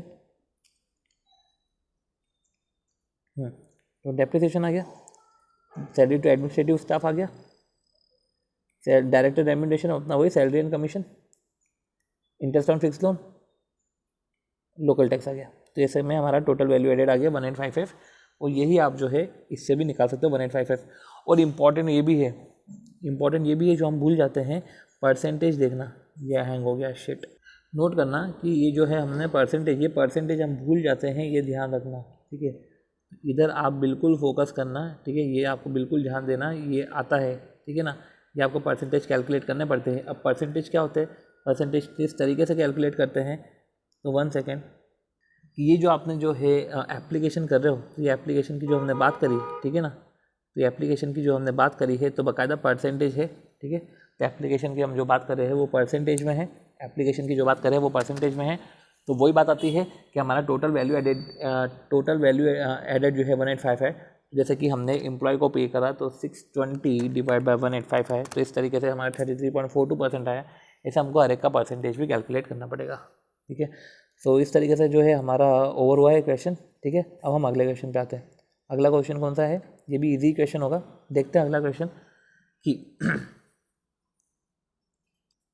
ओके करते हैं नेक्स्ट क्वेश्चन कि on the base of following income statement, ये इनकम स्टेटमेंट देकर रखा आपको पर्टेनिंग टू ब्राइट लिमिटेड, ये ब्राइट लिमिटेड का इनकम स्टेटमेंट है। You are required to prepare GVA, वही gross value added and statement showing reconciliation, हमको वही रिकन्सिलेशन शो करना है। तो ये भी हम क्वेश्चन फटाफट कर लेते हैं। जैसे कि इसमें बात करी थी इनकम की, तो इनकम की जो बात करी है, ठीक है, इनकम सेल्स लेस रिटर्न्स है, तो ठीक है, डिविडेंड एंड इंटरेस्ट ये अदर इनकम में ले जाना। आप अपने पास यही 2 कॉलम तो ओपन रखना, डिविडेंड एंड इंटरेस्ट आपके अदर इनकम में चले जाएगा, मिसलेनियस भी आपका जो है उधर इनकम में चले जाएगा। सी डिविडेंड एंड इंटरेस्ट अगर आपका एक्सपेंडिचर है तो वो एप्लीकेशन में, अदर एक्सपेंडिचर में, एप्लीकेशन में जाता है वो, ठीक है, to the provider of capital. ठीक है, पर इनकम में तो लाने का है। ठीक है, फिर रही बात आती है, तो अगर आप देखोगे इसका अगर वैलिडेट स्टेटमेंट देखोगे तो बाकायदा ये जो है आपने सेल्स है, तो सेल्स बाकायदा इन्होंने ऐड करा है 60 सेल्स लेस रिटर्न, तो सेल्स बाकायदा 1527956 है। एंड देन फिर आती है बात डिविडेंड एंड इंटरेस्ट की, तो आखिर में उसको कंसीडर किया है जो है value added by manufacturing and trading activity. तो जो value added by manufacturing and trading activity था उसमें अलग से हमने अदर इनकम जैसे ऐड करा है। ठीक है, तो हमारा टोटल वैल्यू एडेड आ गया है। हमको ये भी समझना पड़ेगा कि जो हमारा एक्सपेंडिचर है, तो एक्सपेंडिचर में प्रोडक्शन एंड ऑपरेशन एक्सपेंडिचर है, कोई नोट नहीं देके रखा है, सब कुछ उधर ही देके रखा है। तो decrease in inventory, consumption of raw material, power and lighting, तो ये जो है हमने जो एक्सपेंडिचर करके रखा है कॉस्ट ऑफ बीम्स, तो कॉस्ट ऑफ बीम्स में बाइफर्केशन है। ठीक है। तो प्रोडक्शन इन ऑपरेशनल एक्सपेंडिचर अगर हम देखें तो इसमें क्या आएगा 26054 प्लस 740821 प्लस 120030। ठीक है। तो ये जो हमारे एक्सपेंडिचर है, इधर इस में वर्किंग नोट दे के रखा है। लेट्स सी कि वर्किंग नोट में क्या बात कर रहे हैं ये वर्किंग नोट में। तो ठीक है, कंजम्पशन जीएसटी भी ले लिया इन्होंने। ठीक है, recoverable power lighting and other manufacturing expenses, ठीक है, इन्होंने सब लिया है तब जाके। और ये वेजेस सैलरी और बोनस इधर नहीं आएगा, क्योंकि ये जो वेजेस सैलरी बोनस है ये जाएगा यहाँ हमारे एप्लीकेशन में। ठीक है, टुवर्ड्स एम्प्लॉयज़ में जाएगा। ठीक है, हम इधर एप्लीकेशन में देख लेते हैं। Towards to pay employ wages salary and bonus आ गया और स्टाफ वेलफेयर एक्सपेंडिचर आ गया। बाकी जो इसके अलावा जो भी आप टोटल करेंगे तो बाकायदा ये कॉस्ट ऑफ डूइंग में चला जाएगा। फिर आती बात एडमिनिस्ट्रेटिव एक्सपेंडिचर की। तो एडमिनिस्ट्रेटिव एक्सपेंडिचर में अदर एडमिनिस्ट्रेटिव एक्सपेंडिचर 324640 आ गया। बट डायरेक्टर रेम्यूनरेशन जो है हमारा टू पे डायरेक्टर्स में चले जाएगा। इंटरेस्ट में जो है डिबेंचर है, लॉन्ग प्रोवाइडर है। ठीक है, इंटरेस्ट ऑन डिबेंचर है और long term loan from finance institution है, तो हमने प्रोवाइडर ऑफ कैपिटल में ले गए अपन। पर जो बैंक ओवरड्राफ्ट है, बैंक ओवरड्राफ्ट नहीं जाएगा। ठीक है, तो हम जो है ये बची हुई चीज़ें हैं, ठीक है, तो प्रोवाइडर ऑफ कैपिटल में हम इसको ले जाते हैं। ठीक है, बैंक ओवरड्राफ्ट नहीं जाएगा। फिर डेप्रिसिएशन ऑफ फिक्स एसेट है। तो डेप्रिसिएशन ऑफ फिक्स एसेट है तो हमको समझना पड़ेगा कि डेप्रिसिएशन ऑफ फिक्स एसेट में हमने जो है वो डेप्रिसिएशन माइनस नहीं करेंगे, वो एंटिटी वाले कंसेप्ट में चले जाएगा। ठीक है, ये जो एंटिटी वाले पोर्शन में चले जाएगा डेप्रिसिएशन ऑन फिक्स एसेट। अब प्रॉफिट बिफोर टैक्स आ गया। प्रोविजन फॉर इनकम टैक्स आया 25,470। अब प्रोविजन फॉर इनकम टैक्स 25,470 आया है, तो ये हमारा एप्लीकेशन टुवर्ड्स गवर्नमेंट है। ठीक है, तो एप्लीकेशन टुवर्ड्स गवर्नमेंट 9% डिबेंचर आया, लॉन्ग टर्म लोन आया, एप्लीकेशन टुवर्ड्स डिबेंचर। ठीक है, तो एप्लीकेशन टुवर्ड्स डिबेंचर आया। ठीक है, provision for income tax application towards government आया। ठीक है, टुवर्ड्स गवर्नमेंट आया, इनकम टैक्स 25470। ठीक है, ये हमारा हो गया। अब balance as per last balance sheet 6300 है। Balance as per last balance sheet 6300 है। और स्टार्टिंग में कुछ भी बैलेंस नहीं देकर रखा है, तो ये रिजर्व है। देख लेते हैं एंटिटी में रिजर्व कितना दिखा रहा है 6000। अच्छा, as per last balance sheet मतलब पुराना बैलेंस शीट का दिखा रहा है 6000। सरप्लस कैरीड है, तो 7879 माइनस 6000 हमने करा, तो हमारा आया बाकायदा रिटेन प्रॉफिट भी हमारा कैलकुलेट हो गया। ठीक है, रिटेन प्रॉफिट हमारा कैलकुलेट हो गया। साथ ही साथ जो है हमारा जनरल रिजर्व है, तो जनरल रिजर्व 18212 ये भी हमारा आ गया। साथ ही साथ जो डिविडेंड है जो हमारे एप्लीकेशन में गया है, डिविडेंड टू शेयर होल्डर 22,000 है, तो ये हमारा चले गया। तो इस तरीके से जो है हमने कैलकुलेशन करे। ठीक है, टैक्स ऑन डिस्ट्रीब्यूटेड प्रॉफिट। ठीक है, टैक्स ऑन डिस्ट्रीब्यूटेड प्रॉफिट जो है कॉर्पोरेट डिविडेंड टैक्स है, ये हमारा पेमेंट टू शेयर होल्डर में चले जाएगा। ठीक है, sorry, tax on distributed profit ये पेमेंट टू गवर्नमेंट में चले जाएगा। तो टैक्स ऑन डिस्ट्रीब्यूटेड प्रॉफिट है, तो 3739 ये भी हमारे जो है पे टू गवर्नमेंट में चले जाएगा। तो इस तरीके से जो है हमारा हमने कैलकुलेशन करा है। और फिर जो है इस तरीके से हमने टोटल वैल्यू एडेड तो निकाला, साथ ही साथ हमने टोटल वैल्यू एडेड के जस्टिफिकेशन जो है एप्लीकेशन को भी जस्टिफाई करा। अब टोटल वैल्यू एडेड है जो है 561,810। तो अगर 4,08,000 है तो 4,08,000, ठीक है, 4,08,000 डिवाइड बाय 561,810, तो आपको दिख जाएगा कि इसमें 72.62% है, ये आपका एप्लीकेशन है। ठीक है ना, 72.62% का जो है एप्लीकेशन इधर जा रहा है। तो इस तरीके से आपको ये कैलकुलेट करना पड़ेगा। अब रही बात आती है रिकन्सिलिएशन स्टेटमेंट की, तो रिकन्सिलिएशन स्टेटमेंट में हमको ये देखना पड़ेगा profit before tax. Profit before tax हम कैसे निकालें, दे के रखा होगा प्रॉफिट बिफोर टैक्स 71,000। अब प्रॉफिट बिफोर टैक्स में हम क्या करेंगे, हम आ जाओ एप्लीकेशन पे। ठीक है, एप्लीकेशन पे पहुंच गए हम, और इधर हमने रिकन्सिलिएशन पे पहुंच गए, इधर एप्लीकेशन पे पहुंच गए। तो हम कर लेते हैं कि जो हमको जो है पीबीटी में ऐड करना है, सबसे पहले डेप्रिसिएशन हम ऐड करेंगे। ठीक है, फिर हम जो है इसको तो ग्रीन से करना है ना हमें, तो हम जो है इसको डेप्रिसिएशन को ऐड करेंगे। डेप्रिसिएशन को ऐड करने के बाद interest on long term loan, interest on debenture, ये 3 चीज़ ऐड करेंगे। देख लेते हैं, डेप्रिसिएशन को ऐड करा है हमने। ठीक है, डेप्रिसिएशन को ऐड करा है, interest on long term loan, interest on mortgage debenture और interest on long term loan, हमने इनको भी ऐड करा है। चलो, ये हो गया हमारा। फिर आता है टैक्स ऑन फिर आता है हमारा डायरेक्टर रेम्यूनरेशन। डायरेक्टर रेम्यूनरेशन की बात है तो हमको ये समझना पड़ेगा, ये तो उधर से माइनस हो जाता है, इसलिए हम उसको ऐड बैक करना पड़ेगा। तो डायरेक्टर रेम्यूनरेशन को हमने ऐड बैक करा, फिर स्टाफ वेलफेयर एक्सपेंडिचर करा और वेजेस सैलरी बोनस करा। तो staff welfare expenditure staff welfare expenditure और वेजेस सैलरी एंड बोनस, इन सबको ऐड करा। तो इस तरीके से हमारा जो है इन सबको ऐड करते जाएंगे तो हमारा टोटल वैल्यू एडेड आ जाएगा। ठीक है, अब ये हमारा आ गया। ठीक है, तो इस तरीके से हमने जो है कैलकुलेशन करा और हमारा आया, ठीक है, टोटल वैल्यू एडेड। ठीक है, तो हमारा टोटल वैल्यू एडेड आ गया। तो ठीक है, हमने पीबीटी से भी कैलकुलेशन करा, हमारा आ गया। हमने टोटल वैल्यू एडेड यू भी कैलकुलेशन का, इसका एप्लीकेशन भी दिखाया, तो दोनों तरीके से हमने कैलकुलेट कर लिया। क्या आता है हमारा क्वेश्चन नंबर 5। क्वेश्चन नंबर 5 है, इसमें भी इन्होंने यही करा है कैलकुलेशन, पर इधर इन्होंने ये गलती कर दी थी कि production operation expenditure, administrative expenditure और इंटरेस्ट में इन्होंने 1 2 3 नहीं दे के रखा था, क्योंकि इधर इन्होंने एडजस्टमेंट दे के रखे हैं। अब सिंपल सी बात है, 1 2 3 अगर बोल के रखा है मतलब इसमें कुछ जीएसटी वाला पोर्शन आ जाएगा, पर जिसमें जीएसटी वाला पोर्शन नहीं था। ओके, जिसको हम कैलकुलेट करते, तो इस तरीके से हमारा क्वेश्चन नंबर 5 है। और शायद तक कितने क्वेश्चन है, अराउंड 8 क्वेश्चन है। ठीक है, हम 8 क्वेश्चन को फटाफट देख लेते हैं। राइट, इधर 8 क्वेश्चन है।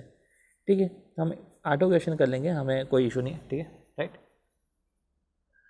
ओके। तो वही बात आती है कि आप क्वेश्चन 5 है, तो क्वेश्चन 5 का ये हमारा है पर्टिकुलर क्वेश्चन। इसका सॉल्यूशन इधर ये रहा, हम इसको अब सॉल्व करते हैं। क्या बनाना है, सबसे पहले जीवीए बनाना है और रिकन्सिलिएशन बनाना है। सेल्स है 5010, हमने रिवेन्यू फ्रॉम ऑपरेशन में डाल दिया। ठीक है, पर फिर जो अदर इनकम है हम value added from trading and manufacturing activity में नीचे ऐड कर देंगे। ठीक है, 130 आता है। प्रोडक्शन एंड ऑपरेशनल एक्सपेंडिचर, तो 3550 हम पूरा माइनस नहीं करेंगे, हम फर्स्ट वाला पोर्शन देखते हैं। तो 3550 में से अगर है रॉ मटेरियल तो है, तो ठीक है। वेजेस एंड सैलरी बोनस, तो वेजेस सैलरी एंड बोनस है वो हमने रिड्यूस कर दिया। अब ये किधर जाएगा, ये इधर एप्लीकेशन में जाएगा, इधर एप्लीकेशन टू एम्प्लॉयज़ में जाएगा। ठीक है, अभी जो है इधर एप्लीकेशन टू एम्प्लॉयज़ में जाएगा, ये एम्प्लॉयज़ में गया। ठीक है, लोकल टैक्सेस जो है ये भी माइनस होगा, लोकल टैक्सेस माइनस होगा तो किधर जाएगा, ये गवर्नमेंट में जाएगा। ठीक है, चलो इसको भी इधर से माइनस करो।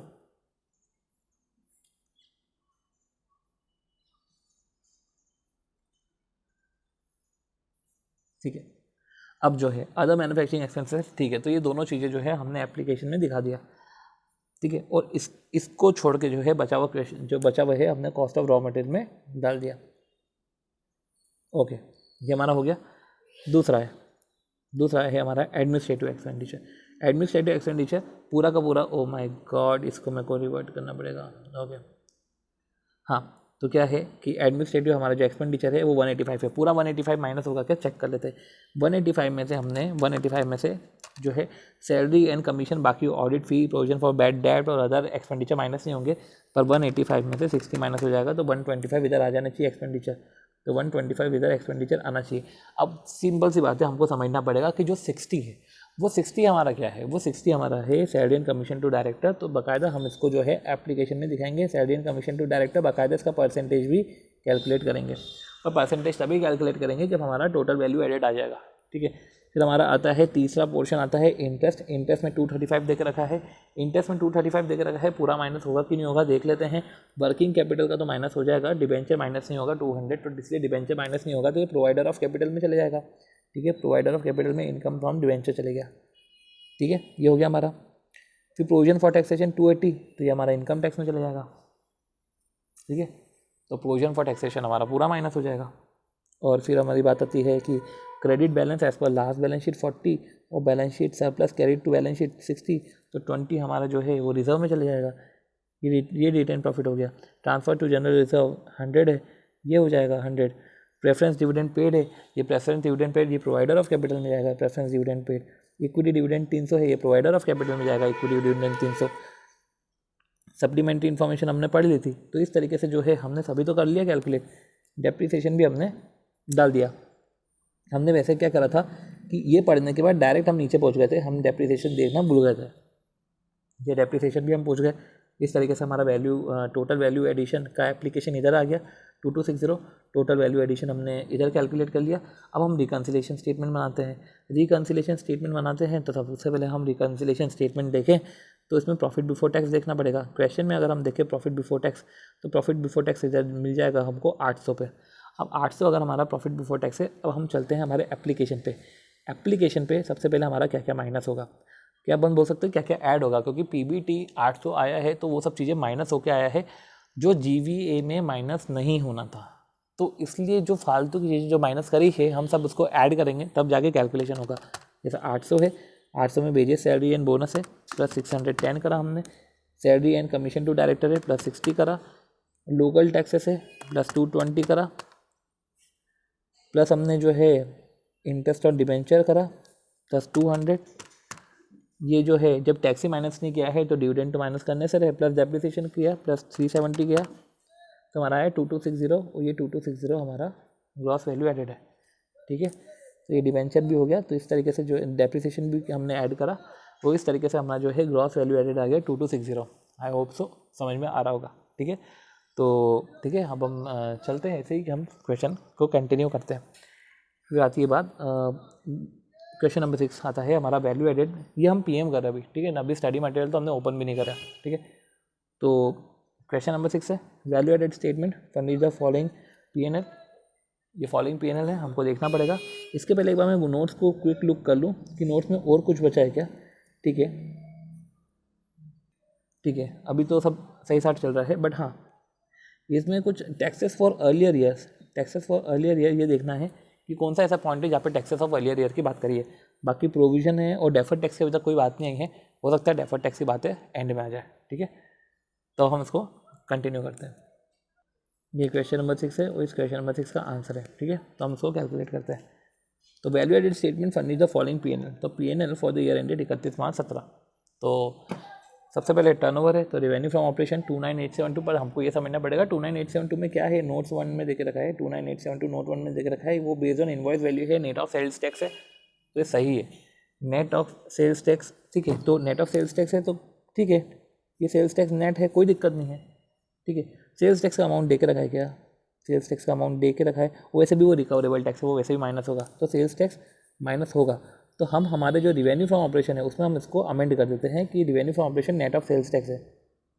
देख लेते हैं, जो हम देखेंगे तो हमने जो है नोट्स में इसको लिख के रखा है नेट रिवेन्यू फ्रॉम ऑपरेशन। तो ये नेट रिवेन्यू में हम इसको ये नेट रिवेन्यू का ध्यान रखते हैं। ठीक है,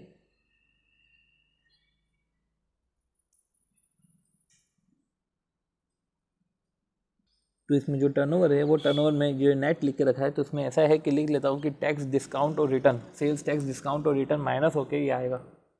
तो इधर क्या है, नेट में net of sales tax discount और रिटर्न, ये सब चीज़ें जो है टैक्स माइनस करने के बाद, डिस्काउंट माइनस कर, रिटर्न माइनस करने के बाद है, तो ठीक है, टर्नओवर तो इन्होंने सही लिया। चलो आ जाते हैं हम हमारे क्वेश्चन पे। चलो, तो हमने ये लिया अदर इनकम में, तो वही है कि हमको value added from trading and manufacturing activity है, तो उसमें मैन्युफैक्चरिंग एंड ट्रेडिंग एक्टिविटी में अलग से हम इसको ऐड कर देंगे। ठीक है, ये अदर इनकम में हमने ऐड कर दिया। ठीक है, तो ये हमने टर्नओवर ले लिया। ठीक है, और हमने टर्नओवर के साथ इसमें अभी पहले ये चेंज कर लूँ, टर्नओवर ले लिया और टर्नओवर के साथ हमने अदर इनकम भी देख लिया। चलो, अब एक्सपेंडिचर की बात करते हैं। तो एक्सपेंडिचर में ऑपरेटिंग एक्सपेंडिचर है नोट 2 है जो है 26741। तो जो ऑपरेटिंग एक्सपेंडिचर है जो हमारा नोट 2 है 26741, तो उसमें हमको ये समझना पड़ेगा कि 26741 में क्या क्या इंक्लूडेड है। तो ऑपरेटिंग एक्सपेंडिचर में देखें तो सैलरी, वेजेस और अदर एम्प्लॉय बेनिफिट इंक्लूड है 14761। तो 14761 इधर से माइनस करते हुए फिर किधर जाएगा, वो इधर से माइनस करेंगे तो किधर जाएगा, वो एप्लीकेशन में जाएगा। ठीक है, तो एप्लीकेशन में जाएगा, वो एम्प्लॉय में जाएगा 14761। ये हो गया हमारा कैलकुलेशन। फिर हमारा जो आता है तीसरा कि इंटरेस्ट ऑन 8% डिबेंचर, तो ये प्रोवाइडर ऑफ कैपिटल में जाएगा। ठीक है, तो इंटरेस्ट ऑन 8% डिबेंचर, तो ये प्रोवाइडर ऑफ कैपिटल में जाएगा। देख लेते हैं इधर प्रोवाइडर ऑफ कैपिटल में। ठीक है, तो ये provider interest on 8% debenture 987 provider of capital में गया। फिर आती है बात हमारी इंटरेस्ट ऑन कैश क्रेडिट। तो इंटरेस्ट ऑन कैश क्रेडिट 3 है, ये तो पूरा 151 पूरा का पूरा माइनस होना चाहिए, पर हम देख लेते हैं इसका थर्ड पॉइंट क्या बोल रहा है। थर्ड पॉइंट ये बोल रहा है cash credit temporary source of finance है, तो ये हमारा माइनस होगा वैसे ही। ठीक है, तो कैश क्रेडिट 151 ऐसे ही माइनस हो गया। जीएसटी 1952 माइनस होगा। ठीक है, and provision for depreciation, provision for depreciation में हमारा जो है प्रोविजन फॉर डेप्रिसिएशन में आया हमारा डेप्रिसिएशन। तो जो हमारा डेप्रिसिएशन वाला पोर्शन है, सिर्फ हमको ग्रॉस वैल्यू एडेड निकालना है, तो डेप्रिसिएशन हमारा एंटिटी कंसेप्ट है, तो maintenance and provide for maintenance and expansion of company में चले जाएगा। फिर आती बात प्रॉफिट बिफोर टैक्स है, वो तो रिकन्सिलेशन में काम आएगा। प्रोविजन फॉर टैक्स है, प्रोविजन फॉर टैक्स 376 है। अब इसमें क्या बोला है, अब प्रोविजन फॉर टैक्स में क्या बोला है, ट्रांसफर ऑफ 54,000, जो भी 54 है, तो क्योंकि 000 में कैलकुलेशन अमाउंट दे के रखा है, तो 376 में से जो 54 है वो to the credit of deferred tax amount. तो ठीक है ना, कि provision of 54 to the credit of deferred tax account. तो डेफर्ड टैक्स अकाउंट में जा रहा है 54। तो अगर हम बात करें तो 376 में से डेफर्ड टैक्स जा रहा है 54। तो काय से दो ऑप्शन है, या तो इसमें क्या किया है इन्होंने इसको 54 को देखो एंटिटी में ले गए हैं, ठीक है, वो एंटिटी में ले गए हैं इसको, ठीक है, अपन भी इधर एंटिटी में ले जाएंगे। तो एक ही याद रख लेते हैं, एंटिटी में ले जाते हैं, और जो है बचा हुआ प्रोविज़न जो है वो बचा हुआ प्रोविज़न हमारा इधर चले जाएगा। 376 माइनस 54 ये इधर आ गया गवर्नमेंट में, ठीक है। और फिक्स असेट रिप्लेसमेंट रिजर्व है, तो प्रॉफिट आफ्टर टैक्स है। हम तो ये करने वाले हैं कि वो हम डेफर्ड टैक्स को एंटिटी में ले जाएंगे, और प्रॉफिट आफ्टर टैक्स है तो transfer to fix asset replacement reserve. तो जो 65 है वो फिक्स असेट रिप्लेसमेंट रिजर्व का 65 आ जाएगा, ठीक है। डिविडेंड पेड है 125, तो 125 का डिविडेंड पेड है तो वो हमारा प्रोवाइडर ऑफ फाइनेंस में आ जाएगा। रिटेन प्रॉफिट 175 है तो 175 रिटेन प्रॉफिट हमारा आएगा। अब डेफर्ड टैक्स जो है account could alternatively to be shown as item to pay to government, ठीक है। तो पीएम ने भी आपको अल्टरनेटिव देख रखा है, आपको जो करना है करो। फिर आता है कि ये हमने पूरा पढ़ने के बाद हमको रिको स्टेटमेंट बनाना है। तो रिको स्टेटमेंट बनाना है तो हमको समझना पड़ेगा कि कौन कौन सी चीज़ें ऐड करनी है, ठीक है। तो हमने प्रॉफिट बिफोर टैक्स तो पहले उठा लिया, प्रॉफिट बिफोर टैक्स उठाया तो वो कितना उठाया हमने, प्रॉफिट बिफोर टैक्स 741, हमने 741 हमने उठाया, ये देख रखा है 741, ये हमने प्रॉफिट बिफोर टैक्स 741 उठाया। और आ जाते हैं हम एप्लीकेशन पे। अब एप्लीकेशन पे आ जाते हैं और मार्क आउट करते हैं, ठीक है, जो पीबीटी में माइनस है और जीवीए में माइनस नहीं है, इसलिए हम उसको ऐड बैक करेंगे। तो जैसे कि जो ऐड बैक करेंगे वो डेप्रिसिएशन ऐड बैक करेंगे, इंटरेस्ट ऑन 8% डिवेंचर ऐड करेंगे। अब इसमें टैक्सेस तो नहीं, और ये तीसरी चीज़ 14761 ऐड करेंगे। तो ये जो है 342 हमने ऐड बैक करा, 342 के बाद हमने 987 को ऐड बैक करा, और अब हमने जो है 14761 को ऐड बैक करा। तो इस तरीके से हमारा टोटल वैल्यू एडेड आ गया, ठीक है। तो ये हमारा हो गया क्वेश्चन। अब हम बढ़ते हैं हमारे नेक्स्ट क्वेश्चन पे, ठीक है। 15 क्वेश्चन इंटू 2 करोगे, फटाफट होती जाएगी चीज़ें, ठीक है। कैलकुलेशन करते चलोगे तो ठीक है ना। वैसे भी आप दोगे ना टाइम, इनको तो दोगे टाइम, आप थोड़ा बहुत तो दो इस पर्टिकुलर चैप्टर को टाइम, क्योंकि स्कोरिंग है, तो इतना भी उसको हल्के में नहीं लेने का क्वेश्चन इसके करने के अपने को, ठीक है। चलो अगला क्वेश्चन है हमारा 7th क्वेश्चन। 7th क्वेश्चन करने के बाद ओके, इधर तो जो इन्होंने स्टेप वही जीएसटी अमाउंट वाला क्वेश्चन आएगा, पर ठीक है समझो। क्वेश्चन नंबर 7 के बाद क्वेश्चन नंबर 8 आता है। फिर देन है कितने क्वेश्चन इसमें, देखो जिसको जब सेटिस्फैक्शन मिले तब वो स्टॉप कर दे, ठीक है। मैं अपने पार्ट पे सारे क्वेश्चन इसको देख लेता हूँ, ठीक है। तो क्वेश्चन नंबर 7 है, आ जाते हैं इसके सॉल्यूशन पे, ठीक है। ये इसका सॉल्यूशन है पर्टिकुलर, ठीक है। हम जो है क्वेश्चन नंबर 7 करते हैं। तो फ्रॉम द फॉलोइंग P&L, ठीक है, prepare GVA statement also reconciliation statement. तो ठीक है, हमको तो जीवीए बनाना है और रेको स्टेटमेंट बनाना है, ठीक है। तो जीवीए बनाना है और रेको स्टेटमेंट बनाना है। तो सबसे पहले सेल्स, तो ठीक है हमने सेल्स लिया बकायदा, कोई दिक्कत नहीं, ठीक है। सेल्स लिया, इसको ऐड ऑन कर दिया सेल्स से, ठीक है। 12840 जो भी है हमारा 12840 हमने 12480 हमने ये ले लिया। ये क्या कर रहे हैं, ठीक है। चलो आओ, अदर इनकम है, तो अदर इनकम की बात करें, ओके। सो हाँ, तो सेल्स हमने दिया 12480, अदर इनकम हमने ली तो 12480 बाकायदा, और इसको हाईलाइट कर लेते चलो 12480 है। हमने अदर इनकम में इसको value from manufacturing and trading activity के बाद हमने इसको ले लेंगे, ठीक है। आती है बात एक्सपेंडिचर की, तो प्रोडक्शन एंड ऑपरेशन एक्सपेंडिचर पूरा का पूरा माइनस करो, ये तो कुछ देख ही नहीं रखा है, अनलेस एंड अनटिल नीचे एडजस्टमेंट नहीं हो तो देख रखा क्या, ओके। ये 1 2 3 इधर लिखना था, इन्होंने नोटिंग नहीं करी। तो प्रोडक्शन एंड ऑपरेशन एक्सपेंडिचर अगर हम देखें, प्रोडक्शन ऑपरेशन एक्सपेंडिचर 8640, तो उसमें लोकल टैक्स और salary is to administrative staff जो है, बाकी वो माइनस नहीं करेंगे, बाकी सब माइनस करेंगे। तो वो माइनस नहीं करेंगे तो मतलब वो किधर जाएगा, वो गवर्नमेंट में जाएगा सबसे एप्लीकेशन में, लोकल टैक्सेस में जाएगा सबसे पहले गवर्नमेंट में, लोकल टैक्सेस हो गया। फिर सैलरी टू एडमिनिस्ट्रेटिव स्टाफ, तो सैलरी टू एडमिनिस्ट्रेटिव स्टाफ है तो सिंपल सी बात है, ये किधर जाएगा, एम्प्लॉय में जाएगा।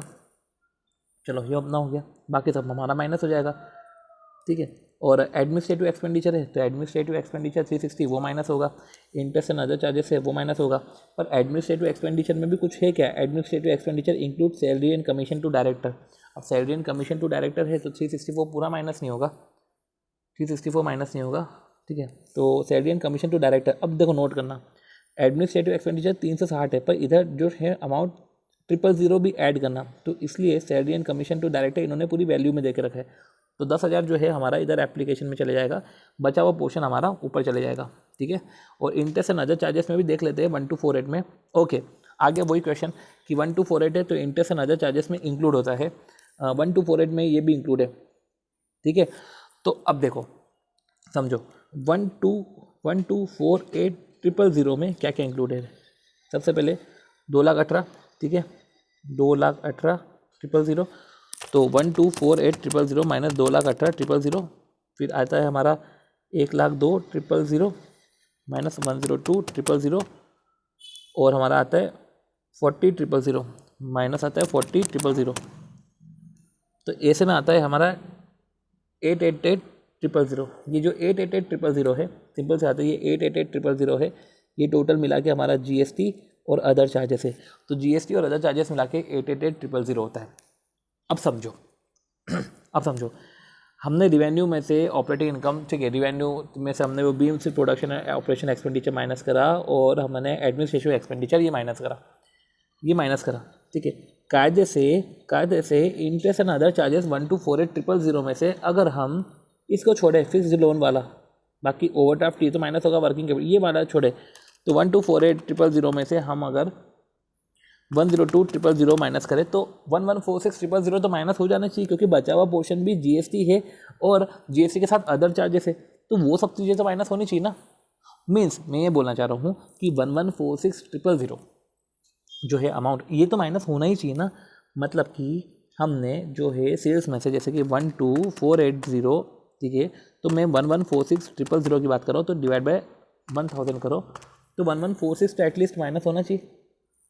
मतलब कि 12,480 माइनस हमने किया 7,384, क्योंकि हमने एडजस्टमेंट कर दिया था। एडमिनिस्ट्रेशन एक्सपेंडिचर में हमने 350 माइनस किया, ठीक है, एडमिनिस्ट्रेशन एक्सपेंडिचर में हमने 350 माइनस किया, और फिर हमने इंटरेस्ट ऑन बैंक, ओवरड्राफ्ट ये सब छोड़ो, माइनस करो 1146, तो 1146 माइनस करोगे तो 3600 आएगा। एटलीस्ट इतना तो माइनस करना ही चाहिए। अब 1146 के अंदर अगर अपन कंपोनेंट देखें, ठीक है, तो वो ठीक है जीएसटी और वो सब अदर चार्जेस है, तो एटलीस्ट 1146 माइनस होना चाहिए, आपका आ जाएगा 3600। तो 3600 है तो उसका 10% भी तो चाहिए जीएसटी, तो जीएसटी आ जाएगा 360। फिगर्स में तो ऐसे ही कैलकुलेट हो रहा है क्विकली। या तो एक तरीका है कि आप एक्स ले लो और एक्स ले लो, तो वैसे कैलकुलेट कर लेते हैं। तो इसके रिस्पेक्ट में छोटा सा एग्जाम्पल हम देख लेते हैं, ठीक है। तो ये 360 कैलकुलेट किया, पहले मैं नंबर्स पे जा रहा हूँ, ये 360 कैलकुलेट किया, तो मतलब कि 360,000, मतलब कि जो हमारा इंटरेस्ट एंड अदर चार्जेस है, जिसमें इंटरेस्ट एंड अदर चार्जेस है 1248, तो 1248 में से, ठीक है, तो ये माइनस करो और 360 माइनस करो, तो अदर चार्जेस आ जाएगा। तो 1248 में से हम क्या माइनस करोगे, 218 माइनस किया हमने, 1248 में से हमने क्या माइनस किया, 218 माइनस किया, हमने 102 माइनस किया, हमने 40 माइनस किया, ठीक है, और हमने 360 माइनस किया, तो 528 ये आ गया हमारा 528 अदर मिसलेनियस चार्जेस। तो इस तरीके से भी कैलकुलेट हो सकता है बिना किसी हसल के। बट अगर आपको एक्स लेना पसंद है तो भैया आप एक्स लेके भी कर सकते हो। एक्स लेने के लिए एक पर्टिकुलर नोट है, वो एक पर्टिकुलर नोट हम उसको पढ़ लेते हैं, ठीक है, उसके ऊपर ही एक एग्जाम्पल था, ठीक है, वो पर्टिकुलर नोट से आपको समझ में आ जाएगा। इसको इधर से काटो और ठीक है, ओके, वो नोट है। नोट क्या है, मतलब कि एक शॉर्ट में ही इसको मैंने इधर शो करके रखा है, वो बेस्ट तरीका है, वो जो मुझे लगा कि वैसे कर देना चाहिए। जैसे कि आओ इसी एग्जाम्पल का ही छोटा सा एग्जाम्पल बना लिया था। जैसे कि रेवेन्यू हमारा 12,480 है, जैसे 12,480 है, तो जैसे रेवेन्यू 12,480 है, हमने बिल्स तो कैलकुलेट कर लिया, हमको कोई दिक्कत नहीं, 7,384 हमने कैलकुलेट कर लिया। एडमिनिस्ट्रेशन एक्सपेंसेस 350 था, हमने वो कैलकुलेट कर लिया। इंटरेस्ट एंड अदर एक्सपेंडिचर 1248 थे, sorry, interest and other expenditure 1248 है क्या, interest and other expenditure include, interest and other expenditure कितना है टोटल वैसा कर देगा 1248, हाँ, तो ये 12,480 या 1248 है, ठीक है। तो 1248 में बैंक ओडी है 218, बाकायदा हमने बैंक ओडी 218 माइनस किया, फिक्स लोन माइनस किया हमने, ठीक है, हमने फिक्स लोन माइनस किया 102, सॉरी फिक्स लोन तो बिल्कुल भी माइनस नहीं करेंगे, ये तो हमारा वो प्रोवाइडर ऑफ फाइनेंस में चले जाएगा, तो उसको पहले हम प्रोवाइडर ऑफ फाइनेंस में ले जाते हैं इंटरेस्ट ऑन फिक्स लोन को, ठीक है। फिर इसके बाद आता है हमारा वर्किंग कैपिटल, तो वर्किंग कैपिटल हमने माइनस किया, फिर आता है जीएसटी। अब इतना माइनस करने के बाद मतलब कि 12,480 माइनस 7,384 माइनस 350 माइनस हमने 218 करा, माइनस करा हमने 40, ठीक है, ये आया हमारा 4,488, ठीक है, 4488 आया। इसमें से GST माइनस करना है, जिसमें से और अदर चार्जेस माइनस करने हैं, ठीक है। तो आ जाएगा हमारा value addition from trading and manufacturing activity, ठीक है, यही आएगा हमारा value addition from trading and manufacturing activity. अब हमको क्या करने का है, अब हमको क्या करने का है, GST वाला पोर्शन, ठीक है, GST वाले पोर्शन पे क्या बोलना चाह रहे हैं, GST वाले पोर्शन पे कि ये 1/10 है after total value added after, ठीक है, टोटल वैल्यू एडेड ऑफ जो है मैन्युफैक्चरिंग एंड ट्रेडिंग एक्टिविटी। तो अब GST क्या है, सपोज करो GST X है, तो value addition from trading and manufacturing activity क्या होगा, 4488 माइनस एक्स, क्योंकि GST X है। अब 4488 माइनस एक्स करोगे, ठीक है, माइनस एक्स करोगे तो अदर चार्जेस भी तो माइनस करने हैं। अदर चार्जेस को क्या वाई लोगे, नहीं, अदर चार्जेस को वाई नहीं लेंगे। समझो अब क्या करेंगे, 4488 आया, उसमें से क्या एक्स लेंगे, हमने एक्स लिया। अदर चार्जेस को क्या करेंगे, अदर चार्जेस को हम क्या करेंगे, देखो हमारा इंटरेस्ट एक्सपेंडिचर है 1248, हमारा इंटरेस्ट एक्सपेंडिचर 1248 था, ये एक्स तरीके से बता रहा हूँ। माइनस हमने 218 करा, माइनस 102 करा, माइनस 40 करा, ये हमारा 888 आया। इसमें से x माइनस कर दो तो 888 माइनस एक्स, ये आ गया हमारा अदर चार्जेस 888 माइनस एक्स, मतलब कि 4488 minus x minus 888 minus x minus 888 plus x, ठीक है ना। समझ रहे हो कि वो माइनस एंटर हो जाएगा तो माइनस 888 प्लस एक्स हो जाएगा, ये माइनस 888 प्लस एक्स हो जाएगा, ठीक है। तो अब ये जो चीज़ है, 1 सेकेंड, हाँ, तो ये माइनस 888 प्लस एक्स है, इसका 1/10 ये जो है हमारा, ये टोटल वैल्यू एडेड एक्टिविटी आ गई ना, कि ये इसमें से GST माइनस किया और अदर चार्जेस माइनस करे, तो ये जो हमारा आया, ये माइनस करने का ये आया हमारा total value added activity, total value added from manufacturing and trading activity. इसका 1/10 ही तो है हमारा GST। तो हमने GST सॉल्व करा तो हमारा एक्स के लिए सॉल्व करा 360 आ गया, और अदर चार्जेस 528 आ गया। ये एक्स से हमने करा, बाकी जो बिना एक्स से भी हम कर सकते हैं, ठीक है। ये 528 करा और अदर चार्जेस हमारे, ठीक है, 528 आए, ठीक है। और एप्लीकेशन में हमने, ये तो हमारा क्वेश्चन अभी खत्म नहीं हुआ है, ये तो हमने वैल्यू एडिशन निकाल लिया। आप कैसे पढ़ रहे हो? आ जाओ तो इधर, ठीक है, तो हमारा डेप्रिसिएशन है, डेप्रिसिएशन 32। देखो ये हमारा इंटरेस्ट एंड चार्जेस हमने देख लिया, हम तो इधर ही फंस गए थे, इसके आगे तो हमने क्वेश्चन पढ़ा ही नहीं था। डेप्रिसिएशन है, बाकायदा डेप्रिसिएशन हमारा एंटिटी में चले जाएगा। हमारा प्रोविजन फॉर टैक्स है, बाकायदा वो जो है ये गवर्नमेंट में चले जाएगा। Balance as per last balance sheet, balance as per last balance sheet है, तो balance as per last balance sheet मतलब कि ये हमारा जो है करंट ईयर का सरप्लस कैरीड होगा, तो एक तरीके से 1200 माइनस 120 है, तो रिटेन प्रॉफिट हमारा चले जाएगा।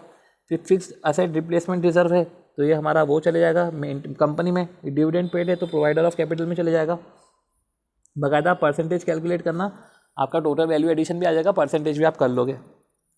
आती है बात PBT की, ठीक है, तो ये PBT क्या आती है बात उसकी, हमारे रिकन्सिलेशन स्टेटमेंट की। तो हम इधर पहुँचते हैं एप्लीकेशन पे और इधर हम आते हैं, सबसे पहले तो PBT उठा लेते हैं क्वेश्चन से। क्वेश्चन में PBT कितना दे के रखा है, ये है 2310, ठीक है, तो 2310 है, ये 2310 हमने क्या किया, ठीक है, हो गया, ये 2310 था, अब 2310 था, राइट। अब हमें कौन कौन सी चीज़ें हैं जो PBT में माइनस हो गई, जो हमको GVA में माइनस नहीं करनी थी, ठीक है। तो जैसे कि ये डेप्रिसिएशन, इसको ऐड बैक करेंगे, interest on fix loan add back करेंगे, लोकल टैक्सेस ऐड बैक करेंगे, सैलरी कमीशन ऐड बैक करेंगे, सैलरी टू एडमिनिस्ट्रेटिव स्टाफ ये भी ऐड बैक करेंगे। तो इस तरीके से हमने पांचों चीज़ें ऐड करी, ये था, यही इन्होंने सब ऐड करा, depreciation, salary to administration staff, director salary and commission, interest on fix loan, local taxes, ये उन्होंने ऐड बैक करे। अगर आप कैलकुलेशन करोगे तो आप बाकायदा कैलकुलेशन करो, आपको टोटल वैल्यू एडेड मिल जाएगा 3710। बाकी ये वर्किंग नोट है, ठीक है, ये सब वर्किंग नोट दे के रखे, ओके। चलो आती बात क्वेश्चन नंबर 8 की, क्वेश्चन नंबर 8, ठीक है, समझते हैं इस क्वेश्चन नंबर 8 को, छोटा सा ही क्वेश्चन होगा ये भी। अब prepare value added statement and reconciliation. अब वैल्यू एडेड स्टेटमेंट बोला है, तो value added statement, reconciliation of total value added with profit before taxation, ये बताना है। चलो वैल्यू एडेड स्टेटमेंट बनाते हैं, ठीक है। तो वैल्यू एडेड स्टेटमेंट है, समझना पड़ेगा कि जो है हमारा, हम क्या करेंगे, हम इसमें स्टार्ट करते हैं, वो आप वैसे ही एप्लीकेशन करके रखना है कि आपने वर्किंग नोट में, आप अपने रफ में कौन सी चीज़ एप्लीकेशन में जाएगी, कौन सी चीज़ नहीं जाएगी, वो चीज़ का ध्यान रखना। जैसे सेल्स है 24,400 बाकायदा 24,400 को डालो, ठीक है, ये 24,400 को डाला गया है। अदर इनकम है, ये value addition from manufacturing and trading activity में नीचे आ जाएगा अदर इनकम, ठीक है, ये हो गया हमारा अदर इनकम, ठीक है। ऑपरेटिंग कॉस्ट है 21, 1 सेकेंड। अब सी, अभी हमको दिख चुका है कितनी बार कि हमने अदर इनकम को भी जो है हमने 508 डाला, ठीक है। अब हमने देखा, क्या देखा हमने कि यार जो हमारे एक्सपेंडिचर है, तो एक्सपेंडिचर में ये ऑपरेटिंग कॉस्ट है 21,250, तो नीचे अपन देख लेते हैं कुछ ऐसा दे के रखा है कि एडजस्टमेंट, क्योंकि ना मैक्सिमम टाइम अभी अपन ने देखा है कि भले ही वो नोट दे के नहीं रखा है पर नीचे एडजस्टमेंट आ जाता है, ठीक है। नोट दे के नहीं रख, मतलब कि नोट दे के रखते हैं और एडजस्टमेंट भी आ जाता है, बट ये ऐसा बताते नहीं कि ऑपरेटिंग कॉस्ट में के नीचे नोट है, समझ रहे हो, मतलब कि ऑपरेटिंग कॉस्ट के आगे आपको वर्किंग नोट 1 ऐसा कुछ लिखने का था, ये लिखते नहीं है, ठीक है। तो ये ऑपरेटिंग कॉस्ट में इंक्लूड हो रहा है wages, salary and other benefit हो रहे हैं 82,50,000, तो 82,50,000 है, तो 82,50,000 में से आखिर के 000 माइनस करो तो 8250 आएगा। ये 21,250 में से 8250 बिल्कुल माइनस होगा, ये बिल्कुल इधर माइनस किया है, और 8250 किधर गया है, हमारा एम्प्लॉयज़ में गया है। चलो इधर हमारा जीएसटी आ गया, ठीक है, जीएसटी हमने ले लिया, इधर कोई एक्स नहीं है, शुक्रिया। और जो है इंटरेस्ट ऑन बैंक ओवरड्राफ्ट, ठीक है, ये भी आ जाएगा। अब आती बात, ये हमने कैलकुलेट किया total value added from manufacturing and trading activity, साथ ही साथ हमने अदर इनकम एडेड करके टोटल वैल्यू एड निकाला 10723। अब आती बात हमारा जो है नेट सेल में तो डिस्काउंट रिटर्न्स और सेल्स टैक्स माइनस होगा, तो कोई दिक्कत नहीं है। बैंक ओवरड्राफ्ट टेम्प्रेरी है, कोई दिक्कत नहीं, लॉन्ग टर्म कैपिटल प्रोवाइडर ही आता है इसमें, तो ठीक है, ये हमने देख लिया। फिर आती है हमारी बात कि हमको अब क्या कैलकुलेट करना है, हमको अब रिकन्सिलिएशन स्टेटमेंट बनाना है। तो रिकन्सिलिएशन स्टेटमेंट है, तो प्रॉफिट बिफोर डेप्रिसिएशन तो हमारे पास है, साफ साफ रखा पड़ा है, प्रॉफिट बिफोर डेप्रिसिएशन है, ओके, हमको ये नहीं चाहिए, हमको प्रॉफिट बिफोर टैक्स चाहिए, ठीक है। तो 868 चाहिए, तो 868 हमने लिया और एप्लीकेशन लेकर बैठे हुए हैं हम। 1 मिनट और अभी हमको रुकना है कि इसमें ना ये टोटल वैल्यू एडेड तो हमने निकाल लिया था, पर इसमें एप्लीकेशन पूरा ख़त्म नहीं होता, एप्लीकेशन के लिए हमको नीचे जाना पड़ता।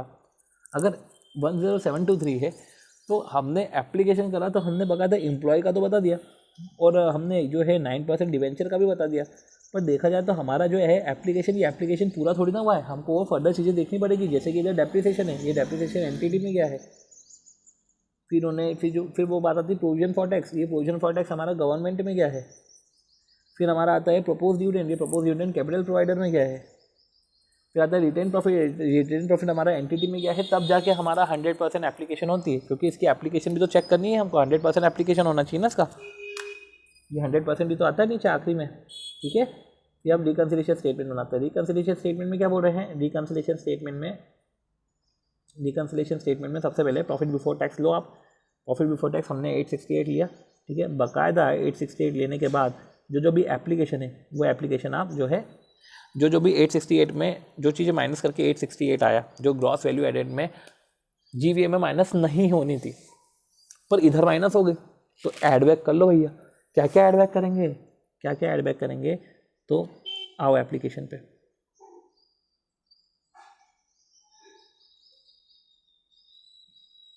क्या एप्लीकेशन में क्या ऐड करेंगे, क्या ऐड करेंगे हम, तो वो है हमारा जो है एप्लीकेशन में, देखो डेप्रिसिएशन ऐड कर देंगे क्योंकि पीबीटी में माइनस हुआ था और जीवीए में माइनस नहीं होता है, इसलिए ऐड बैक करेंगे। इंटरेस्ट ऐड बैक करेंगे, वेजेस सैलरी ऐड करेंगे, सिर्फ ये 3 चीज़ ऐड करेंगे, डेप्रिसिएशन, इंटरेस्ट और वेजेस सैलरी, ये तीनों ऐड करा पीबीटी में। उस तरीके से 10723 आया, 10723 यही है रिकन्सिलिएशन, और टोटल वैल्यू एडेड में भी 10723 है। आ जाते हैं अपन, ठीक है, इलस्ट्रेशन 9 पे क्या बोल रहे हैं, वो ही वैल्यू एडेड स्टेटमेंट निकालना है, वैल्यू एडेड स्टेटमेंट बनाना है, रिकन्सिलिएशन बनाना है, ठीक है। तो अब देख लेते हैं इसमें क्या है, डिक्टो क्वेश्चन है, ये तो डिक्टो क्वेश्चन है। सेल्स दे के रखा है, अदर इनकम दे के रखा है, एक्सपेंडिचर में ऑपरेटिंग कॉस्ट दे के रखा है, और ऑपरेटिंग कॉस्ट जो है वो तो 82 लाख जो उसमें वेजेस एंड सैलरी है, ये एप्लीकेशन में चले जाएगा एम्प्लॉय के, ये चले जाएगा प्रोवाइडर कैपिटल प्रोवाइडर को, ये एंटिटी में चले जाएगा, ये प्रोविजन फॉर टैक्स है, ये हमारा किधर चले जाएगा, ये हमारा चले जाएगा गवर्नमेंट में। प्रपोज डिविडेंड है, ये प्रपोज डिविडेंड हमारा शेयर प्रोवाइडर ऑफ कैपिटल में चले जाएगा। रिटेन्ड प्रॉफिट है, रिटेन्ड प्रॉफिट हमारा एंटिटी में चले जाएगा। तो ये सब चीज़ें हमारी हो जाएगी कैलकुलेट, और इस तरीके से हम हमारा आंसर कर लेंगे कैलकुलेट। ये तो डिक्टो क्वेश्चन है, रिपीट क्वेश्चन है, ओके। अब आती है बात क्वेश्चन नंबर 10 की। अच्छा क्वेश्चन है, same as illustration number 4। Illustration number 4 से सेम मिलता जुलता है, सेम एज इलस्ट्रेशन नंबर 4।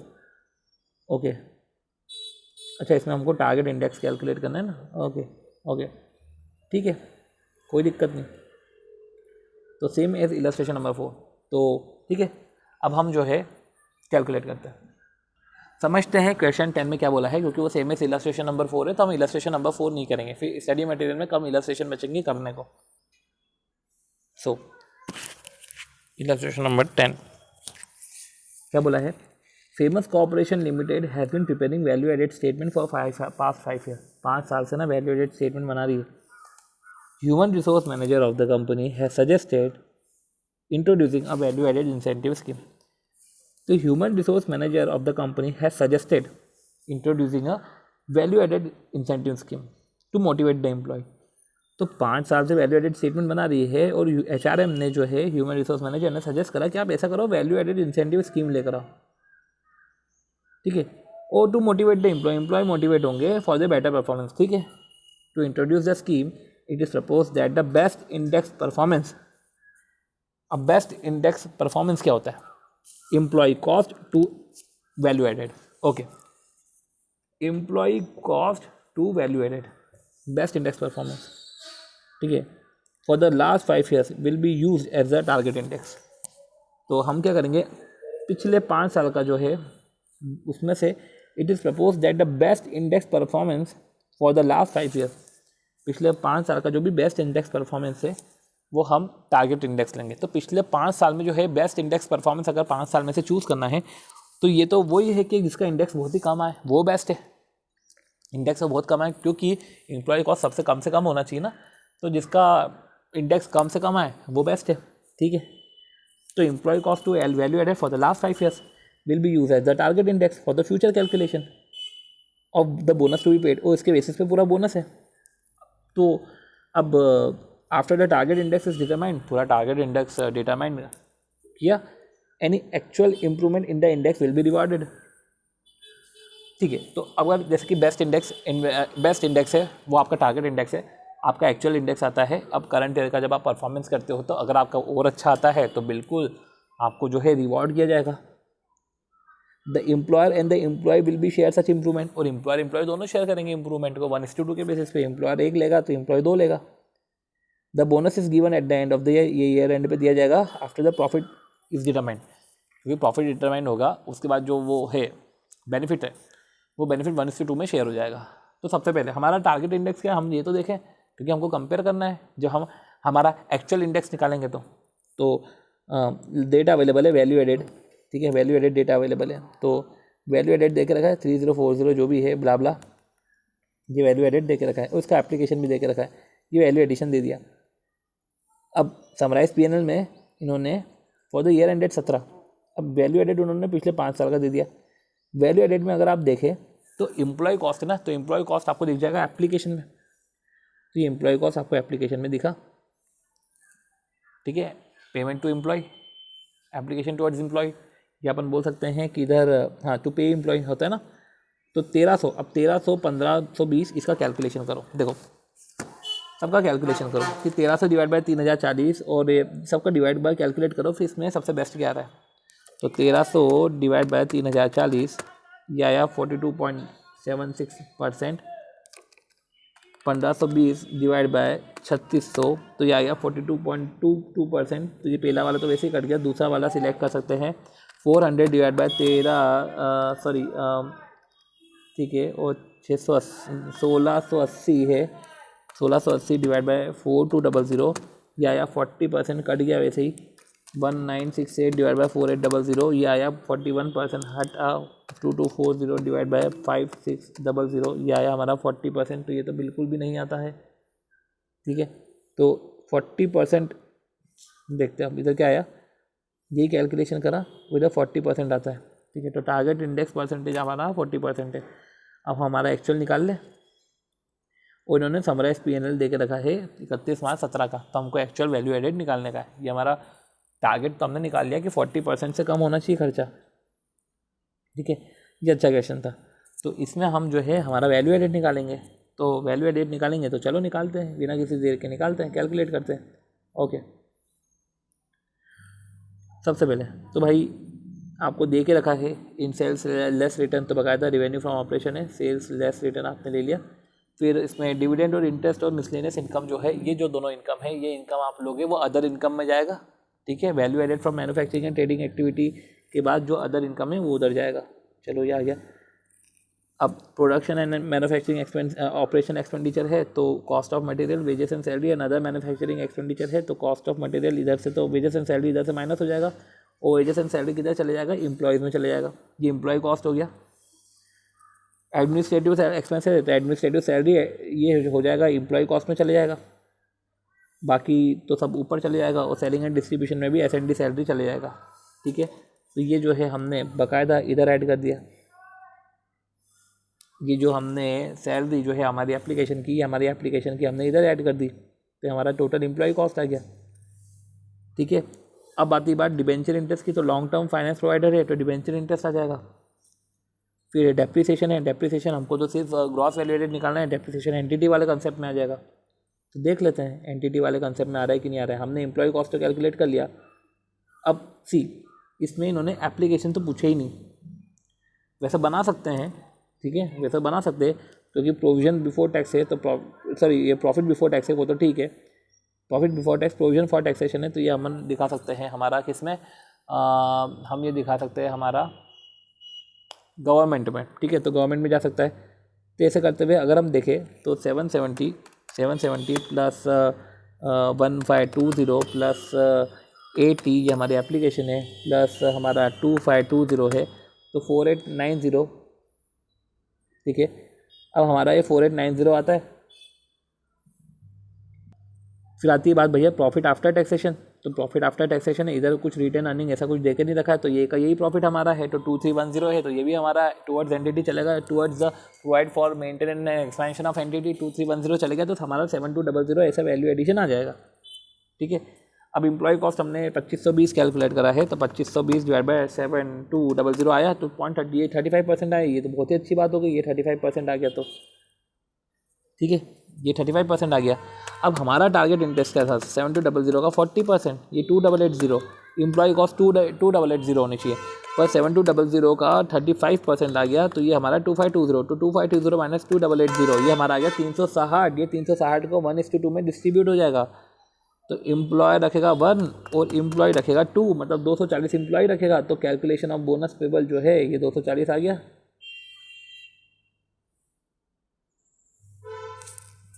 तो कैलकुलेशन ऑफ बोनस पेबल जो है 240 ये आ गया हमारा एम्प्लॉय का।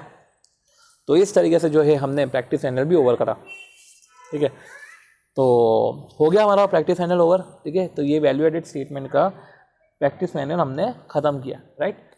अब जो है हम कैलकुलेट का, अब हम जो है स्टडी मटेरियल पे आते हैं, ठीक है। समझते हैं स्टडी मटेरियल में किस टाइप के क्वेश्चन है। कुछ नए क्वेश्चन होंगे तो हम कर लेंगे, अदरवाइज हम नहीं करेंगे, ठीक है। तो देख लेते हैं, इधर हम स्टडी मटेरियल में, ये तो नोट्स में चले गया मैं, ओके नोट्स में फिर आता है हमारा स्टडी मटेरियल, ठीक है। तो स्टडी मटेरियल में हमारा डेवलपमेंट, इनका हटाले वालों का हटाले ख़त्म नहीं होता, रुको, ओके। तो वैल्यू एडेड स्टेटमेंट है, देखते हैं, ठीक है। इस टाइप का क्वेश्चन तो कर चुके हैं, जहाँ पे ऑपरेटिंग कॉस्ट देकर रखा है, इंटरेस्ट ऑन 10% डिबेंचर है, डेप्रिसिएशन प्रोविजन फॉर टैक्स ये ट्रांसफ़र कर दिया, ये तो क्रिएशन हुआ है, रिजर्व का क्रिएशन हुआ है, ये कोई वो नहीं है, क्या रिजर्व का क्रिएशन हुआ है, ये कोई राइट ऑफ नहीं है, ठीक है। और रिटेन प्रॉफिट सब देकर रखा है, इस टाइप का कर चुके हैं हम क्वेश्चन, ठीक है। अब ठीक है, अब इलस्ट्रेशन नंबर 2 है, इलस्ट्रेशन नंबर 2 है, तो ये भी जो क्वेश्चन है, सी अभी एक क्वेश्चन स्टडी मटेरियल में देखा, उस क्वेश्चन जो स्टडी मटेरियल में देखा उसमें ना डिक्रीज इन स्टॉक में हमने एक प्रैक्टिस एनल में क्वेश्चन करा था, जिसमें हमने डिक्रीज इन स्टॉक के साथ कंजम्पशन ऑफ रॉ मटेरियल को ऐड करा। इधर कंजम्पशन नहीं दे के रखा था, इधर परचेज दे के रखा था, तो भैया कंजम्पशन परचेज जो भी दे के रखा आपको ऐड करने का है, ठीक है। ये कौन सा चैप्टर ओपन हो गया, क्लोज करो, ठीक है। तो ये हमारा जो है इलस्ट्रेशन नंबर 2 था। इलस्ट्रेशन नंबर 2 में भी यही है, decrease in stock of your purchases को ऐड करना है। बाकी फाइनेंस चार्जेस दे के रखा था, ओके, इतना कुछ खास नहीं है इसमें भी। वैल्यू एडेड स्टेटमेंट प्रिपेयर करना है, सेल्स दे के रखा है, अदर इनकम भी दे के रखा है।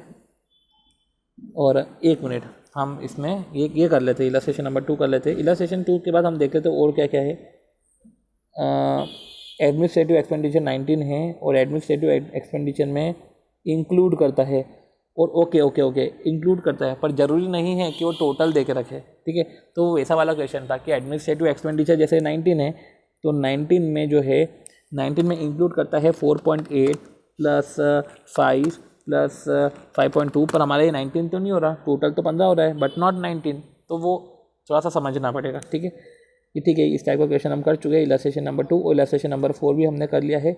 Illustration number 5, change in stock of raw material purchase, यही हमको है। Including discount and return worth ₹35, तो ठीक है, इसका छोटा सा एडजस्टमेंट हम देख लेंगे, बाकी तो सब नॉर्मल है। वैल्यू एडेड स्टेटमेंट है, एप्लीकेशन निकालना है, ओके। वैल्यू एडेड पर एम्प्लॉय ये भी निकालना है क्या, ठीक है। सेकंड क्वेश्चन जो है वो 5वां क्वेश्चन, ठीक है। तो हम इसको करते हैं दोनों क्वेश्चन को, ठीक है। तो सेकंड क्वेश्चन में तो और हमारा डिवाइस ही हो जाएगा, ओके। सो करते हैं कैलकुलेट। इलस्ट्रेशन नंबर 2 है। इलस्ट्रेशन नंबर 2 में सबसे पहले आता है वही डिक्रीज इन स्टॉक। सबसे पहले वैल्यू एडेड स्टेटमेंट हमको कैलकुलेट करना है। तो वैल्यू एडेड स्टेटमेंट हम बनाते हैं, और सेल्स और अदर इनकम, तो सेल्स हमने लिया, ठीक है, बाकायदा 40,57,000। अदर इनकम है वो value added from trading and manufacturing activities से जो है अदर इनकम भी ऐड हो जाएगा 55,000, ठीक है। अब कॉस्ट ऑफ बिम्स है, तो जिसमें डिक्रीज इन स्टॉक परचेज सबको ऐड कर दो। वेजेस एंड सैलरी जो है हमारा इधर एप्लीकेशन में चले जाएगा, ठीक है, 10 लाख। बाकायदा जो मैन्युफैक्चरिंग एंड अदर एक्सपेंडिचर है वो भी ऐड होगा। फाइनेंस चार्जेस 4,69,000 है, 4,69,000 लॉन्ग टर्म मानते हुए, फाइनेंस चार्जेस को जो है लॉन्ग टर्म मानते हुए हमने in the provider of capital में ले गए। और डेप्रिसिएशन है वो हमने एंटिटी वाले provision maintenance and expansion of company में हम एंटिटी में ले गए, ठीक है। और जो है प्रॉफिट बिफोर टैक्सेशन ये हमारा था। इससे हमारा ख़त्म नहीं हुआ है, अभी भी बहुत सारी चीज़ें हैं, ठीक है। तो हमने तो अभी ब्रॉट इन मटेरियल में डिक्रीज इन स्टॉक परचेज और मैन्युफैक्चरिंग एक्सपेंडिचर ये लिया है। अच्छा, अदर इनकम भी लेकर हमने ख़त्म ही कर दिया है। इस तरीके से हमारा टोटल वैल्यू एडेड ख़त्म ही हो गया है, ओके। पर हमारा एप्लीकेशन ख़त्म नहीं हुआ है। मेरे को ये बोलने का था कि हमारा एप्लीकेशन ख़त्म नहीं हुआ है। अगर टैक्स प्रोविजंस देखें, ओके, अब आ गई बात। तो क्या बात आ गई, अब हमने क्या पढ़ा था, हम तो प्रोविजन फॉर टैक्स ही ले रहे थे कब से। Income tax payment for earlier year ये आएगा कि नहीं आएगा, तो ये भी आएगा। Income tax payment for earlier years ये आएगा। तो यही बात करी थी, टैक्सेस फॉर अर्लियर ईयर, ये स्टडी मटेरियल में देख रखा है, टैक्सेस फॉर अर्लियर ईयर ये आएगा, ठीक है। तो टैक्सेस फॉर अर्लियर ईयर को भी ऐड करना सेपरेटली, ओके। तो इधर हम क्या करेंगे, वही प्रोविजन और टैक्सेस ऑफ अर्लियर ईयर हमको सेपरेटली ऐड करना है, ठीक है। यही सब चीज़ें थी, ठीक है। तो ये भी हम माइनस करेंगे, तो ये भी हम एप्लीकेशन में ले जाएंगे। माइनस क्या करेंगे, हमने इसको एप्लीकेशन में दिखाया, ठीक है। तो टैक्सेस एंड ड्यूटीज़ को भी अलग से हमने ऐड कर दिया। फिर देखें तो हमारे एप्लीकेशन अभी अप्रोप्रिएशन हमारा कंप्लीट नहीं हुआ है, मतलब एप्लीकेशन ऑफ व्यास हमारा कंप्लीट नहीं हुआ है। डिबेंचर रिडेम्पशन रिजर्व हमारा जो है ये हमारा एंटिटी में चले जाएगा। हमारा जनरल रिजर्व है वो 10,000 हमारा ये एंटिटी में चले जाएगा। और हमारा प्रपोज्ड डिविडेंड है, तो प्रपोज्ड डिविडेंड की बात कर रहे हैं। ये प्रपोज्ड डिविडेंड मतलब हमको समझना पड़ेगा, प्रपोज्ड डिविडेंड मतलब कि इसको किधर ले जा रहे हैं, ये प्रोवाइडर ऑफ कैपिटल में ले जा रहे हैं, ठीक है। Balance carry to balance sheet ये हमारा रिटेन अर्निंग हो गया, ये सब ले जा रहे हैं। वो इस तरीके से जो है हमारा वैल्यू एडेड स्टेटमेंट भी कैलकुलेट हो गया, और हमारा जो है एप्लीकेशन भी कैलकुलेट हो गया। दोनों का है। इधर इन्होंने परसेंटेज शो नहीं करा, जो कि परसेंटेज इनको शो करना था। तो 18,38,000 और 18,38,000 आ गया। अब इसका रिकन्सिलेशन स्टेटमेंट भी बनाना होगा, पर रिकन्सिलेशन स्टेटमेंट इन्होंने पूछा ही नहीं। चलो इलस्ट्रेशन नंबर 5, आखिरी illustration of value added statement, right. तो वैल्यू एडेड स्टेटमेंट का आखिरी इलस्ट्रेशन, तो आखिरी इलस्ट्रेशन क्या है, ओके, पढ़ते हैं इसको, समझते हैं, ठीक है। इजी क्वेश्चन होगा पर फिर भी चलो। तो हम जो है वैल्यू एडेड स्टेटमेंट कैलकुलेट करते हैं, ठीक है, इसके इलस्ट्रेशन नंबर 5 का, ठीक है। तो वैल्यू एडेड स्टेटमेंट में क्या है, सबसे पहले तो रिवेन्यू फ्रॉम ऑपरेशन, तो रिवेन्यू फ्रॉम ऑपरेशन है, ठीक है। तो रिवेन्यू फ्रॉम ऑपरेशन हमने निकाला, वही सेल्स है, ठीक है। सेल्स हमने देखा जो है नेट 2500 में से इंक्लूडिंग डिस्काउंट। देखो ये समझो, टर्नओवर इंक्लूडिंग डिस्काउंट बोले मतलब कि इसमें 33 लाख इंक्लूड है, हमको माइनस करना पड़ेगा। एंड ये छोटी छोटी चीज़ें ही हमको जो है अलग से लिखनी पड़ेगी। तो यही इधर ले लिया एग्जांपल कि टर्नओवर अगर 65 देखे रखा है including discount and return was rupees 35 lakh, तो हमें टर्नओवर लेना पड़ेगा 60, ठीक है। ओके, सो ठीक है, ये हो गया हमारा, ठीक है। हमने टर्नओवर लिया और फिर हम जो है ठीक है, हमारे एक्सपेंड फिर plant and machinery, okay. Depreciation है, डेप्रिसिएशन किधर जाएगा, हमारा डेप्रिसिएशन जाएगा एप्लीकेशन टुवर्ड्स एंटिटी में, ठीक है। एप्लीकेशन टुवर्ड्स एंटिटी में provision and provide for maintenance and expansion of company में जाएगा, तो इधर ये डेप्रिसिएशन चलेगा।